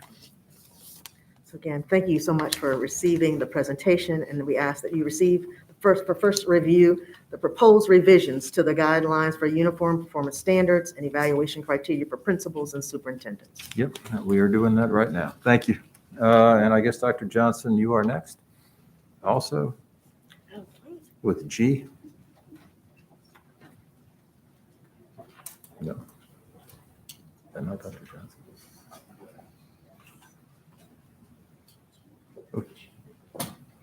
Okay. Thank you for your patience. Item G. Yes. First review of APTEL's recommendation to approve new education endorsement programs. Yes. Due to many staff transitions and changes, the process for program review has been greatly delayed. And so today we'll be bringing forth some items for the board for the first time, probably in several months. And there will be additional items being brought in the future as well across your next couple of meetings, many of which represent the new education major. So I want to highlight and ensure that they are brought to your attention. As a reminder, Virginia institutions of higher ed requests to add new endorsement programs must be approved by the Virginia Board of Education as required by the regulations governing the review and approval of education programs in Virginia. Requests for new programs must be submitted annually by March 31st. Program specialists at the Virginia Department of Education reviewed the request for the new endorsement programs. Program endorsement competencies based on the regulations governing the review and approval of programs in Virginia were verified through the review of course descriptions, syllabi, as well as alignment and documentation of clinical experiences and establish partnerships. A review of the request for new endorsement programs applications submitted by the institution, evidence, written documentation of school demand, as well as institutional and school division support for the programs provided. On November 15th, 2021, the Advisory Board of Teacher Education and Licensure recommended that the board grant approval for the new endorsement programs listed in the item today, including Avery University, 3 add-ons in special education at K through 6, 6 through 8, 6 through 12, James Madison University, special education add-ons as well, K6, 6 through 8, and 6 through 12, Old Dominion University, middle school, 6 through 8, science only, Radford University, early childhood for 3 to 4-year-olds, and University of Lynchburg, early childhood, University of Richmond, dance art, pre-K through 12, theater arts and visual arts, and Virginia Commonwealth University, special education, early childhood, birth through age 5, and finally, Virginia Tech, career and technical education for business and information technology, career and technical education for marketing education. And I would highlight, in the past, there's precedent that I'm requesting that the board waive first review and approve ABTEL's recommendation based on the presentation today. Are there Are there any sorry. questions? Any questions? I don't see any. We're going to do this in 2 motions because of I guess, conflict potentially. First, can I have a motion to waive first review and approve the new endorsement programs outlined in item G with the exception of the University of Richmond endorsement programs? So moved, Mr. President. Thank you, Dr. Duran. Is there a second? Thank you, Dr. Robertson. I don't see any discussion. All in favor, say aye. Aye. Any opposed? That carries. And then second motion, can I have a motion to waive first review and approve the new endorsement programs outlined in item G for the University of Richmond? I know this one may be tougher, but. So moved. Thank you, Dr. Duran. Dr. Mann, all in favor? Aye. Thank you. And yes, Dr. Wilson recuses. Item H, I am going to declare a conflict on and recuse myself. I own interest in real property, which is leased to Henrico County Public Schools. And therefore, Dr. Wilson, Thank you. you've got the gavel. Dr. Alban, thank you very much for being here. You have the overview of the item for us, please.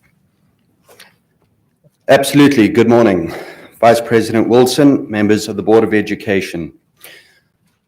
I am Dr. Brendan Alban, Director of the Office of STEM and Innovation, and it is under innovation that I come to you this morning.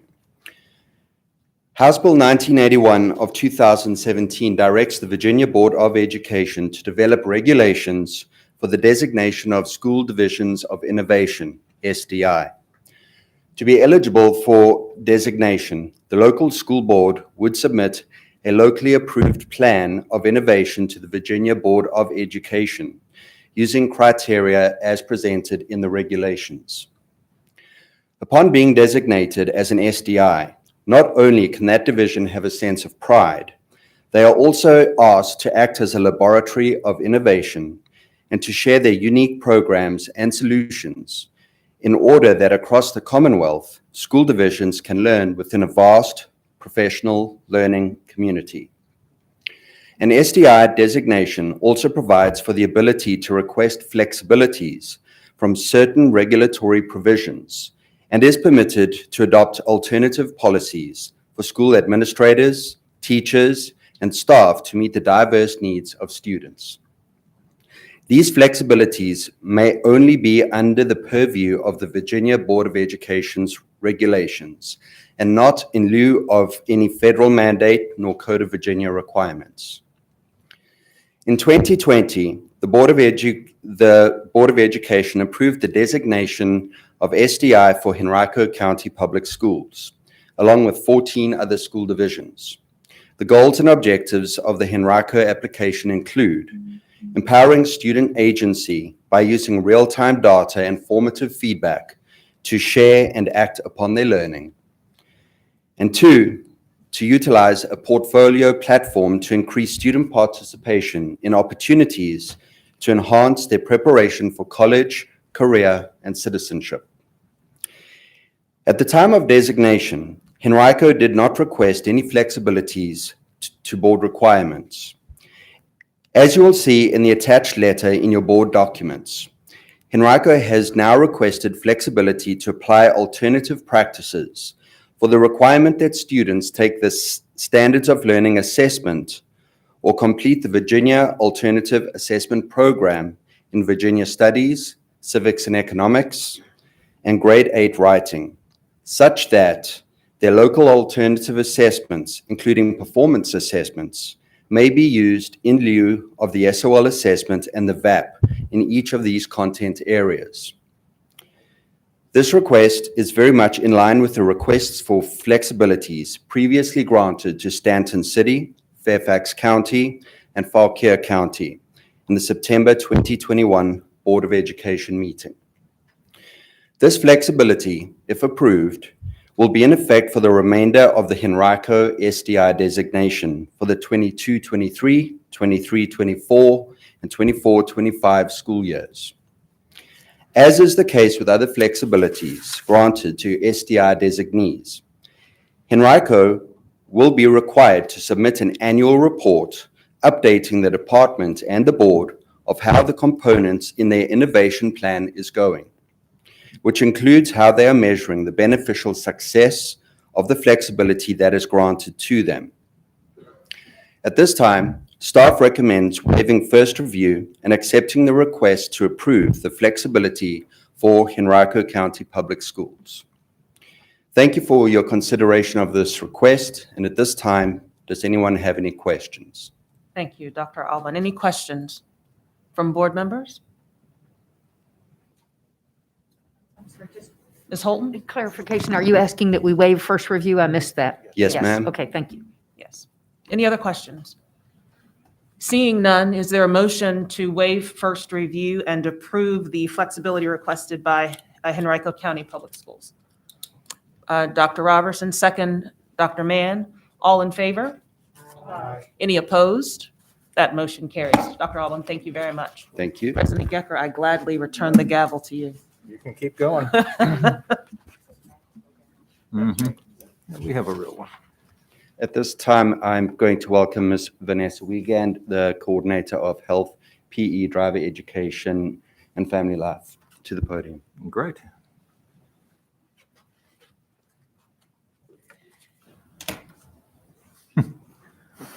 Good morning. Good morning, President Gecker, Vice President Wilson, esteemed members of the board. I am delighted to present today for first review the proposed Health Education Standards of Learning Curriculum Framework. I would like to take this opportunity to thank Dr. Danny Almarode, Health and Physical Education Specialist, Dr. Elizabeth Payne, Family Life Education Specialist, and Sheila Jones, the Health and Physical Education Program Coordinator for Virginia Beach City Public Schools, as they spent countless hours facilitating the review process.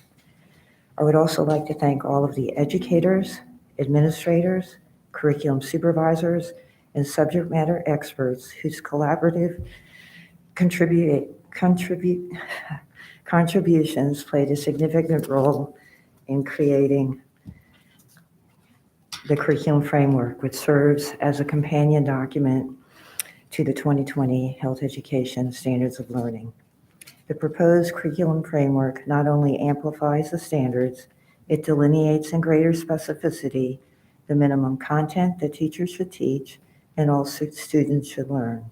The proposed framework also includes legislative action taken by the 2021 General Assembly that directs the Board of Education to include advanced directive education in its curriculum framework for the Health Education Standards of Learning for high school students.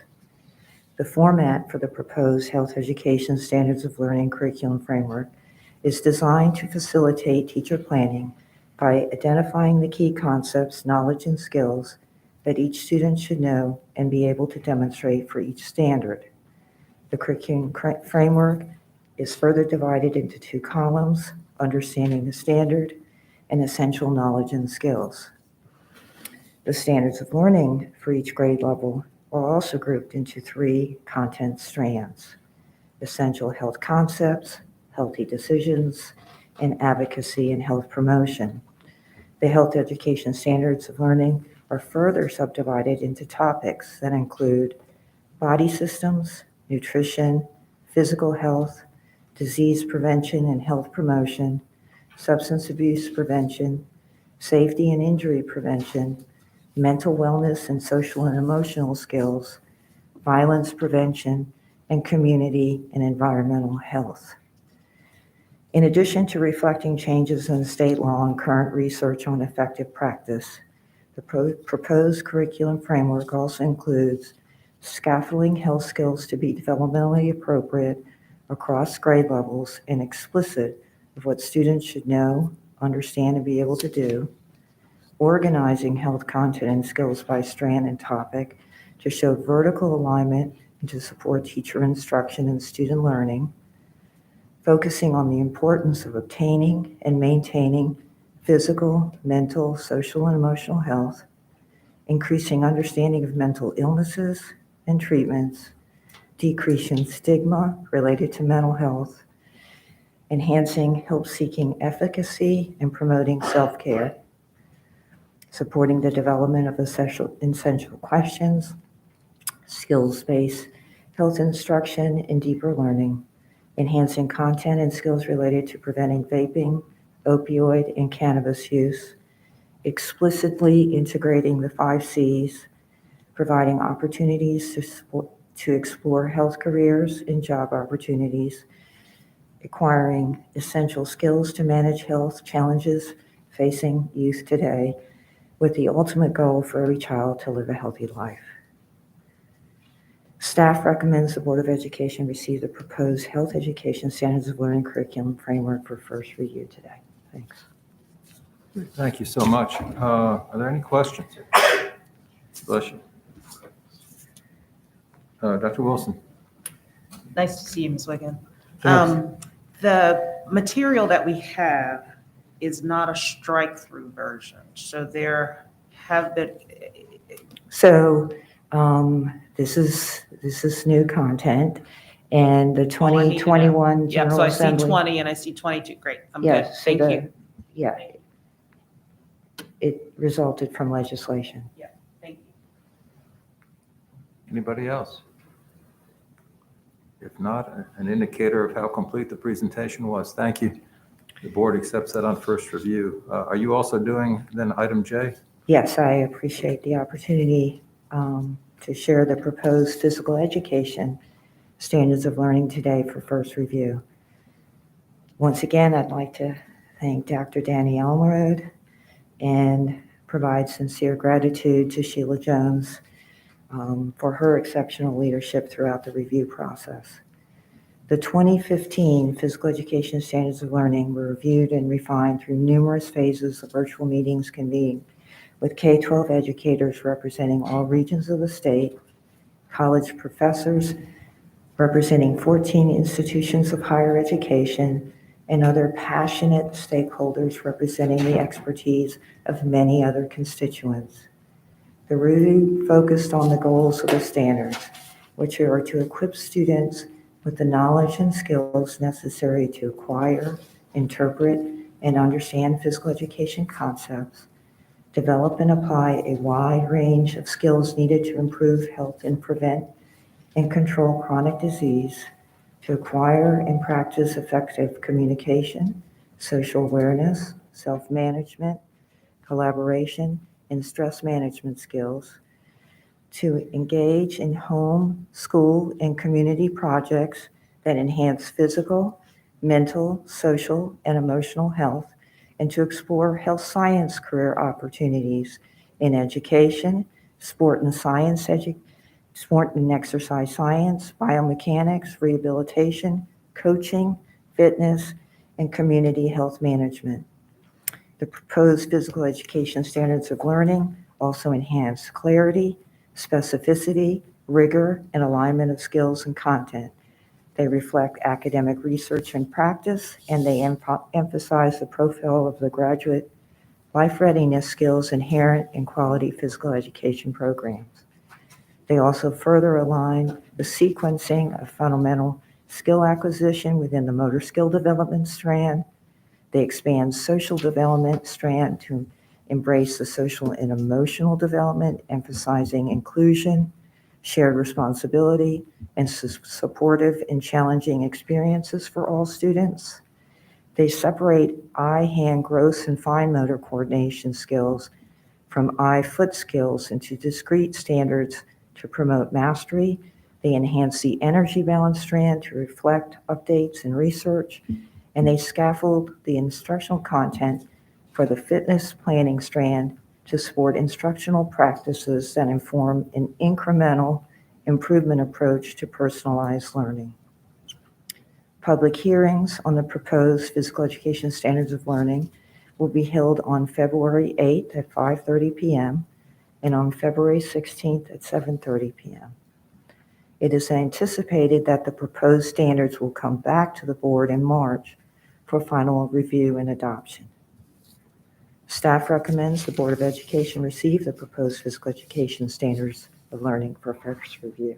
Thank you. All right, thank you. Are there any questions? And I don't see any, so the board is happy to take that on first review. Thank you. All right, we've been going about 2 hours, and so I think we're going to do a break. But before we do that, just like to welcome the still new Superintendent of Public Instruction for the Commonwealth of Virginia, Jillian Balo.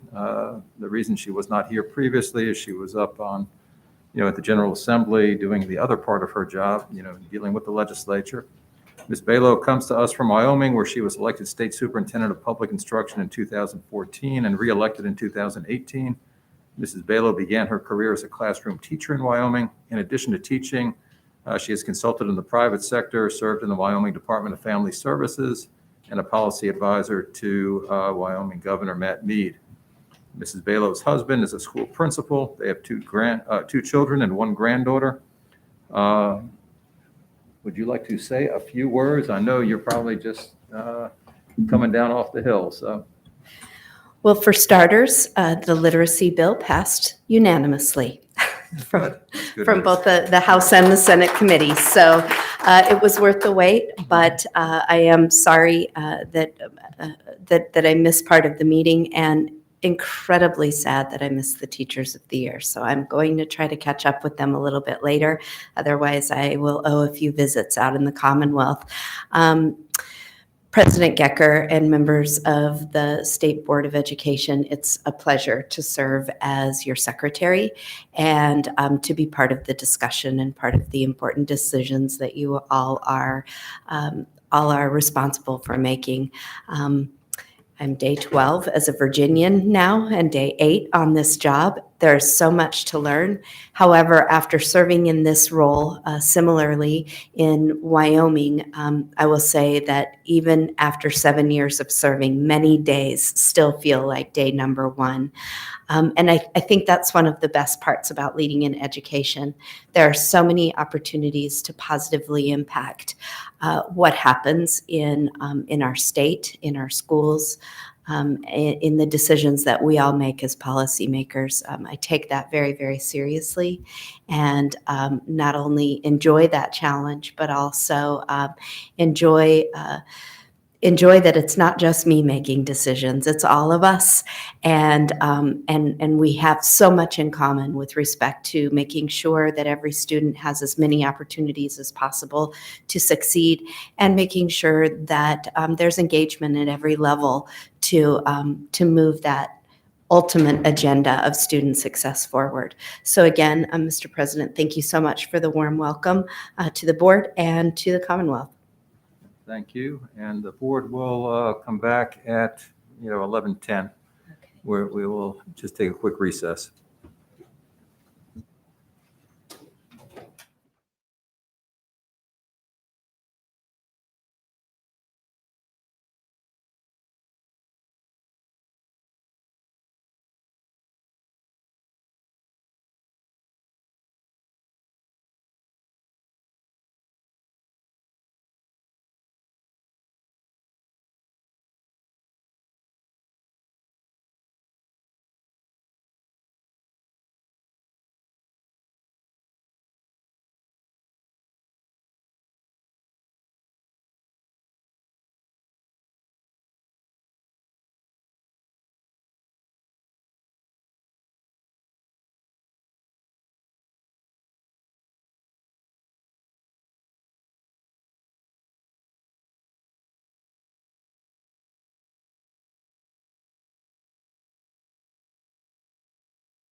We're going to get started again. Item K, first review of fast-track action for legislative mandate to regs governing the operation of private schools for students with disabilities. Mr. Thank Chapman. you. President Gecker, Vice President Wilson, members of the board, Superintendent Balo. Despite the name, what we have here is a representation of an item from the September 23rd, 2021 board meeting. That item, you may recall, was in response to item 138I of the budget bill, which required the board to establish standards for restraint and seclusion in private special education day schools that are the same as the standards for restraint and seclusion in public schools. The September action was presented as an exempt action for which the standard is that the agency does not exercise discretion. After consultation with our wonderful Assistant Attorney General, Ms. Susan Williams, it was determined that the action as drafted did in fact exercise agency discretion. And although we never want an action like this to come back before the board, we do think that this is a small victory for the process in order to guarantee compliance with Virginia law and certainly transparency with the public and government processes. So the current action as represented has been vetted in consultation with the Office of the Attorney General and is being changed to a fast track item for which the standard is that the item is non-controversial, and despite the uncertainties of what that word might mean, we think that this will qualify since we do have legislative cover. We are certainly grateful for all the work that Ms. Williams has put in, and to borrow a phrase popular in the General Assembly right now, we believe that we have peace in the valley. We're asking for you to waive first review and approve this as a fast track item today so that we can comply with the legislative mandate. I am more than happy to answer any questions that the board might have. Okay, are there any questions? Oh, come on. This can't be a completely a time of non-divisiveness. Come on. All right. I don't see any questions. Is there a motion to waive first review and adopt this action? So Thank you, Second. Dr. Wilson. And Dr. Duran, did I hear you? Second? Thank you. Second. All in favor signify by saying aye. Aye. Any opposed? There we go. Thank you. All right, items L through O, I guess, are written reports. Are there any questions? We have staff people here if there are any. if I may, Ms. Holton. not so much a question as just well, maybe a comment and a request that the report on, and actually there were two of them I wanted to come on, if I may. The Virginia School Survey of Climate and Working Conditions. I think I'm right that this is our finally our first statewide iteration of that survey. Am I right about that? So that is a question. Thank you. And it's something we've been working towards for a good long while. Yes. Hi, members of the board. For those of you that are new, I'm Jen Pivarena. I'm the Director for Research here at the Department of Education. So this is the first time that we have administered the survey jointly with the Department of Criminal Justice Services. And so it does reflect quite a new effort for the state to go out with a coordinated survey that both covers teacher and staff working conditions, as well as student school climate issues. And I found I was very impressed with, if I understood correctly, the response rate. And I will say I haven't read every word of it, but the high response rates among students and faculty, despite the fact that it was administered last spring. Yeah, January through March, which was a time of a lot of change for school divisions as well, as they were moving to in-person learning. So Yeah. we do greatly appreciate the support of the schools and the division staff for helping us with that. And it reflected, I was surprised to see really high levels of student satisfaction, high levels of teacher satisfaction, higher than I would have expected. I guess I would really love, if we can find time on a future agenda, to see a more thorough report, and I'd love to hear it compared to past surveys to the extent it's comparable, and or to the National Teachers Principal Survey data, if that's possible, and, just help us understand where we are. I mean, even the question, very relevant to our concerns about teacher shortages, the teachers surveyed were not all predicting that they were going to be part of the Great Mhm. Resignation. Mhm. So what can we learn from it? If there's time on a future agenda, and I know we're always juggling for time, but I would love to hear a more thorough presentation on it, encourage us, and in the meanwhile, encourage us all to take a look. So thank you. And I did have one other item. Sure, please. On the, yes, please. Will it happen again that way this year? Yes. In the same way? Because I think your point about the comparison and sort of appreciating that, and how long does it usually take to sort of distill the data? And I appreciated the executive summary. Yeah, absolutely. So it is happening now. So we started the administration of the survey January 10th. It runs through about the middle of March. And so we are doing that survey again. We typically provide data back to schools and divisions by close to the end of March, kind of April timeframe, so they have some immediate feedback. And then we should have a state report to you in June with some trend data, hopefully, as well as an update on how schools are certainly doing this school year. Absolutely. Thank you, Dr. Mann, with that helpful question. I'd be willing to wait until we can have the comparison, but when we have the comparison, it would really, and I believe that the upcoming is they do middle school 1 year, and then is the expectation to alternate middle and high school for the student portion of the survey? That is correct. So last year we did middle schools. This year we are doing high schools. And that, but the staff portion, is staff and faculty teachers is every year. It is every year, but we are still alternating. So this year we are focusing on teachers and staff in high schools. I Next see. year we will focus on students in middle schools, but we will pick up teachers in elementary and middle schools. So we have the entire band there. So over the course of 2 ultimately, years, yes. every Mhm. 2 years, we'll get everybody. Yes, yeah, that is the idea. So when you have those more thorough results, I mean, the next year results, Sure. I would love to hear comparisons and just update us on that. Absolutely. Good work. Thank you. Thank you. And then my other item is item number, M, the math standards review, the timeline. I am, as always, the department does such a thorough job of gathering input from so many different sources, and the timeline does lay that out in great detail. And as I read it, you're spending 1.5 years almost gathering input and feedback from businesses and teachers and leaders and students and parents, and then come to us with proposed revisions. I feel like unless I've missed something, we will not have had an opportunity to have input from the board to the standards that we will then be asked to act on until quite late in the game. And that concerns me. And I would like to encourage a revision to the timeline to get some input from the board earlier in the process while you're doing all that wonderful gathering of input from others. And I realize that we're not going to be asked to look at a draft appropriately, not until you've gathered all that input, but to come to us the way you're coming to all those community groups, et cetera, in a more open-ended conversation earlier on. If that were possible, I would love that. Thank you. Good morning, Board of Education members. I'm Tina Mazikane. I'm the mathematics coordinator at the Virginia Department of Education.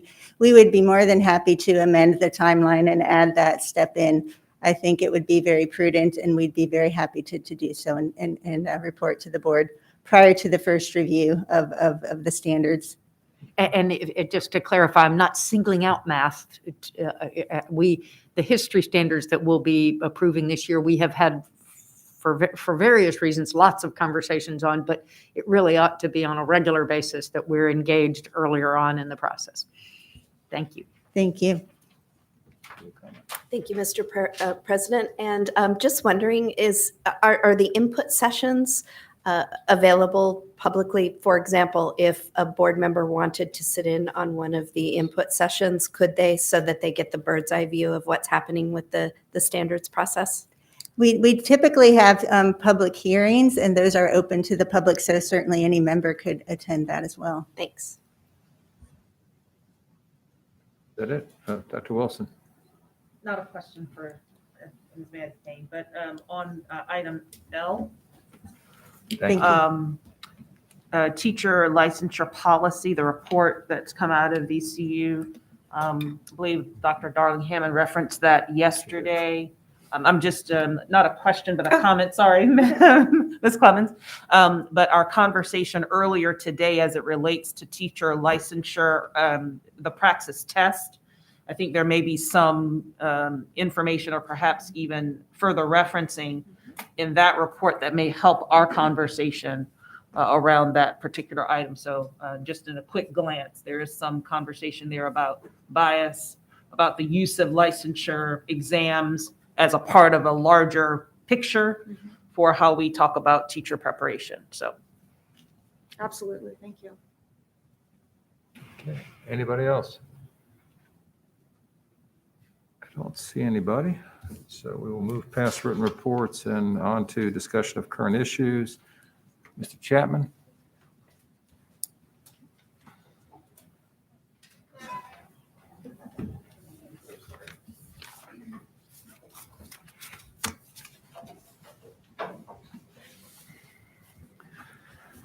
Thank you, President Gecker. President Gecker, if I might, I'd like to begin with a brief update on a human research NORA that the board approved at the November meeting. Sure. Thank you.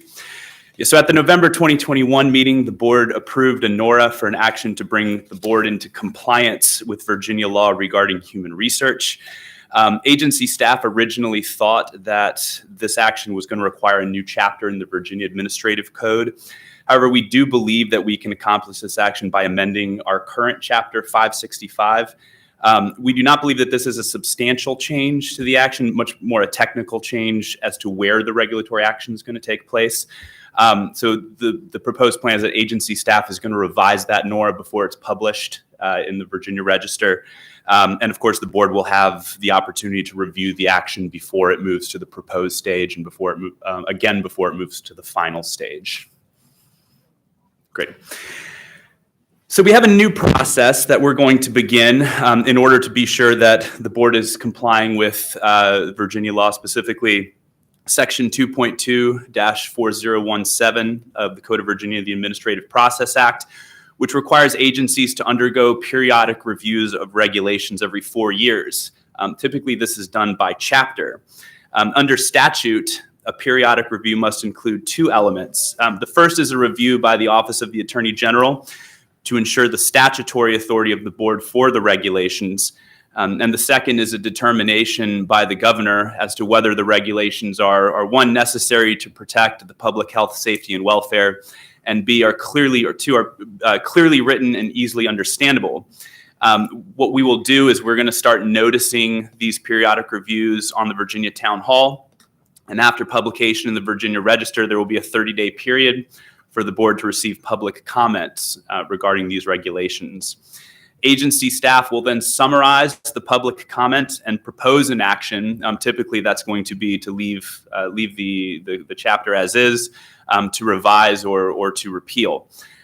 This will be summarized on a form called TH07, which is very, very similar to the forms you're already used to seeing as part of the exempt actions, the fast-tracked items, and the NORAs. The plan will be to update the board as to when we are opening periodic reviews during this section of your meeting, most likely, and we will likely open periodic reviews in the course of normal regulatory activity. So there are a couple of chapters that are going to go more extensive revisions. We can do a periodic review collateral to just a normal regulatory action. So, the results of all that, again, will come before the board in the regular course of business as an action item. There's some good news and some bad news to this. The bad news is that this is going to become a little bit of a cottage industry. The board's regulatory catalog is fairly substantial. And many of our regulations have not undergone reviews like this or revisions in quite some time. So we do expect that this process is going to generate some activity for you all. The good news is that you're going to see a bit more of me. That we're going to comply with our statutory obligations and really keep our regulatory house a bit tidier. So we'd like to pursue a kind of an aggressive schedule for opening these periodic reviews in the first half of this year. We intend to start with some of the proverbial low-hanging fruit. The first three chapters, which we intend to open up for periodic review in the next week, are Chapter 11, which is the regulations governing public participation. This is a little bit longer of a chapter, but really what we do is we conform to the model public participation guidelines put out by the Department of Planning and Budget. So I've looked through these already. There are a couple of spots for some very, very minor changes in order to comply, but we may not end up recommending those changes. We'll certainly mark them for your attention. Chapter 150, which is the management of students' scholastic record in the public schools in Virginia, and Chapter 210, which is classifications of expenditures. Again, we expect for these to be very quick and just move along. Let me ask, first, are there any questions from the board before I ask? Yeah. What are you citing as the statutory authority for doing this for us? Right, it's section 2.2-4017. Susan, are we subject to this, or is that an agency review? I have not had time to actually take a look at it. Yeah. All agencies or all boards and agencies?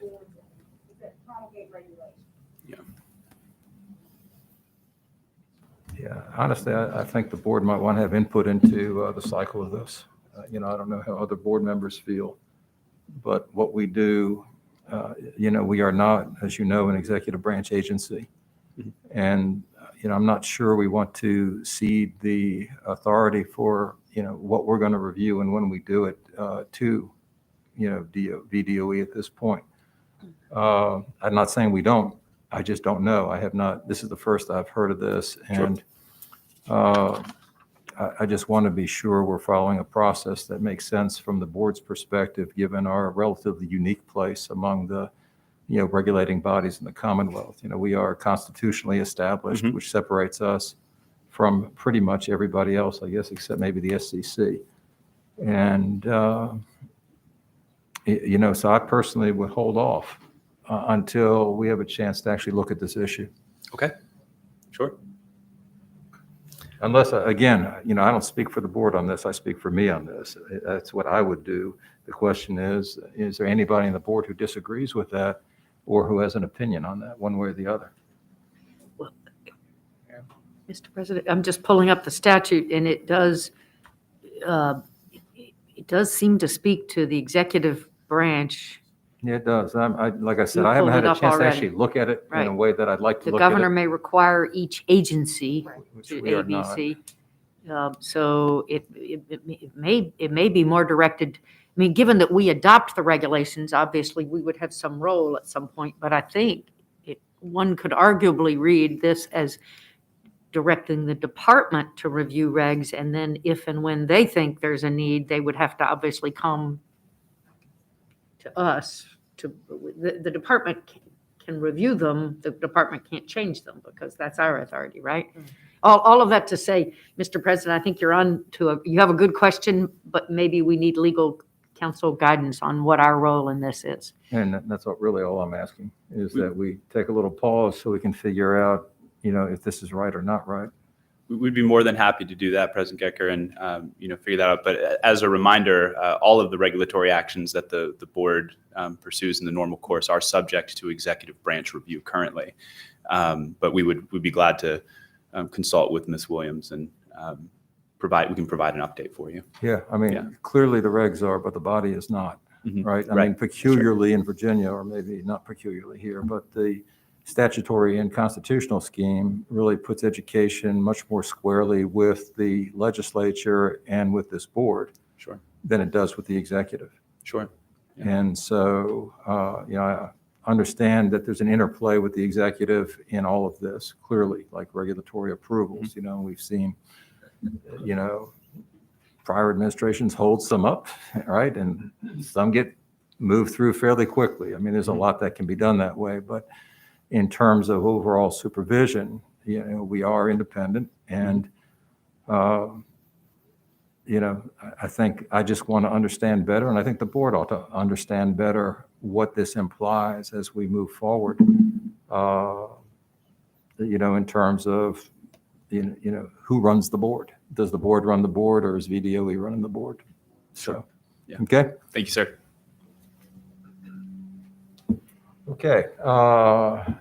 And I take it from the lack of any other comments that nobody disagrees with that enough to upset that. We'll take it up again in March once we have some time to actually look at the issue.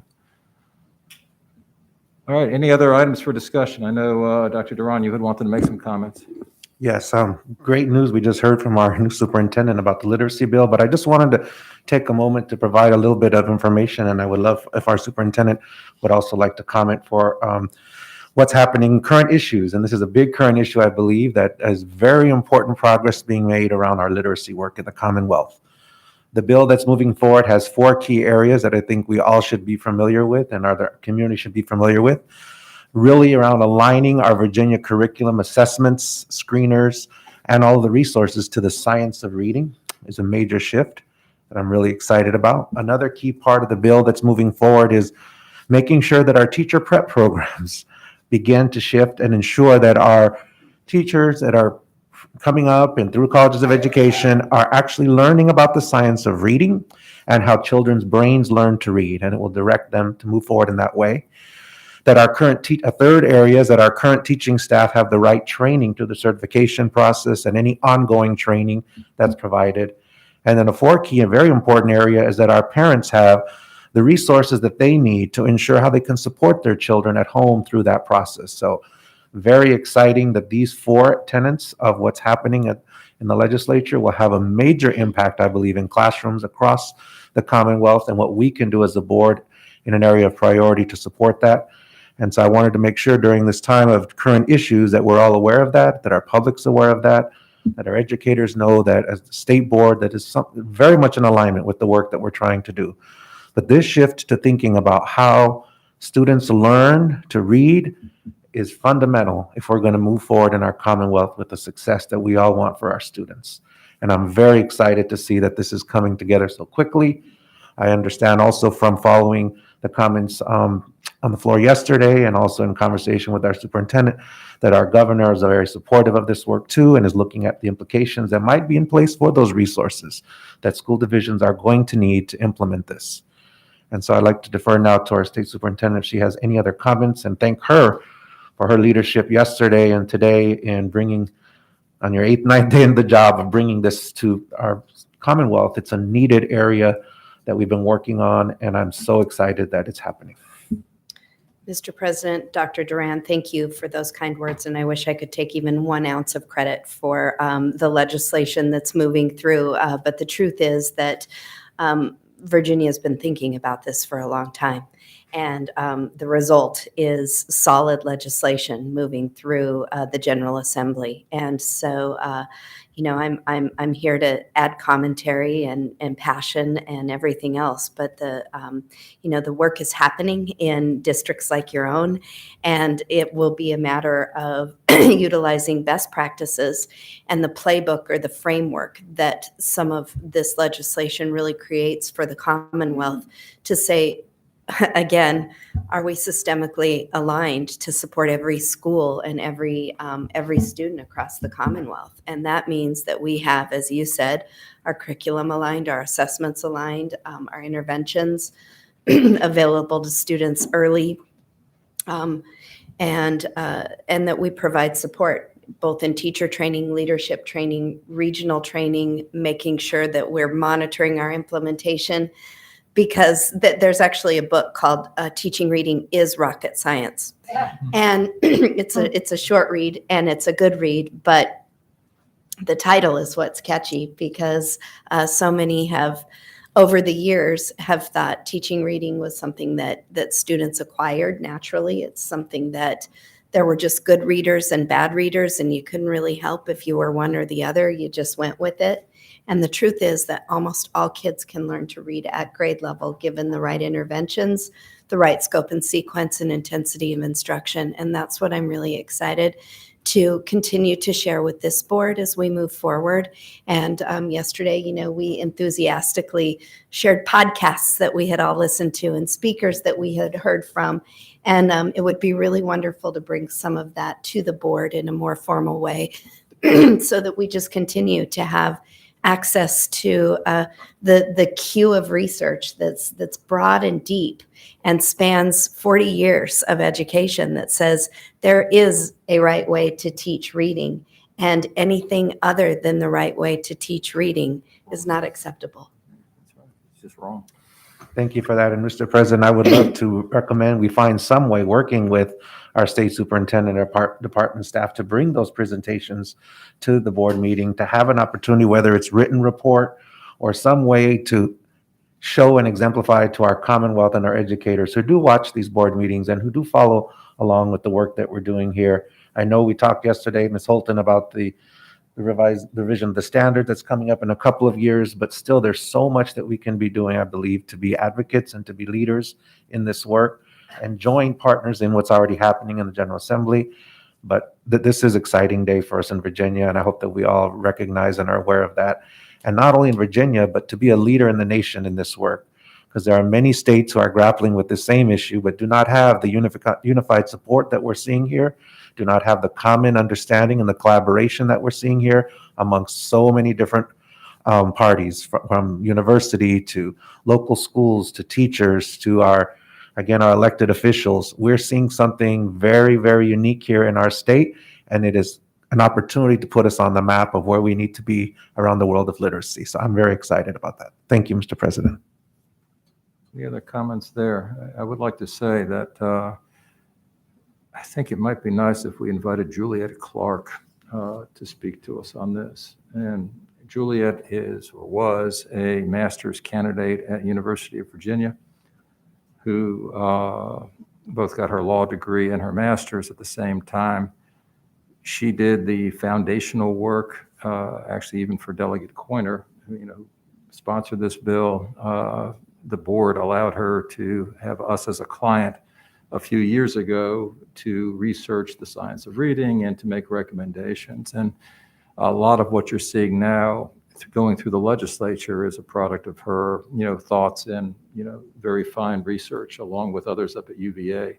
So if it is okay, I think we might try to invite Juliet, to give the presentation that honestly she would have given back in 2021, but for the COVID pause we took. That would be wonderful. Yes, ma'am. I'd love that. And may I also ask that, assuming that this legislation continues to move forward as quickly as it is, perhaps we could get a fairly early briefing on what our role will be, if any, in the implementation, and get started. As our new superintendent will quickly learn, if it wasn't true in her prior state, the process requirements that we're required to go through are sometimes shockingly slow. And so if we want something to actually have an impact in the classroom anytime this century, we almost have to get started on it yesterday. So if there is a role for us on the preparation programs, for instance, or on what we're doing with professional development requirements, et cetera, let's figure it out and jumpstart it and move. Or at least be aware of what our role is so that we can start. Yeah, well, the bill does include issues with regarding both teacher prep and licensure. And the fact that there's legislation will enable us to move more quickly, and Mr. Chapman will enable us to move more quickly. So Exactly. We look forward to doing our part. Okay, anybody else have any comments?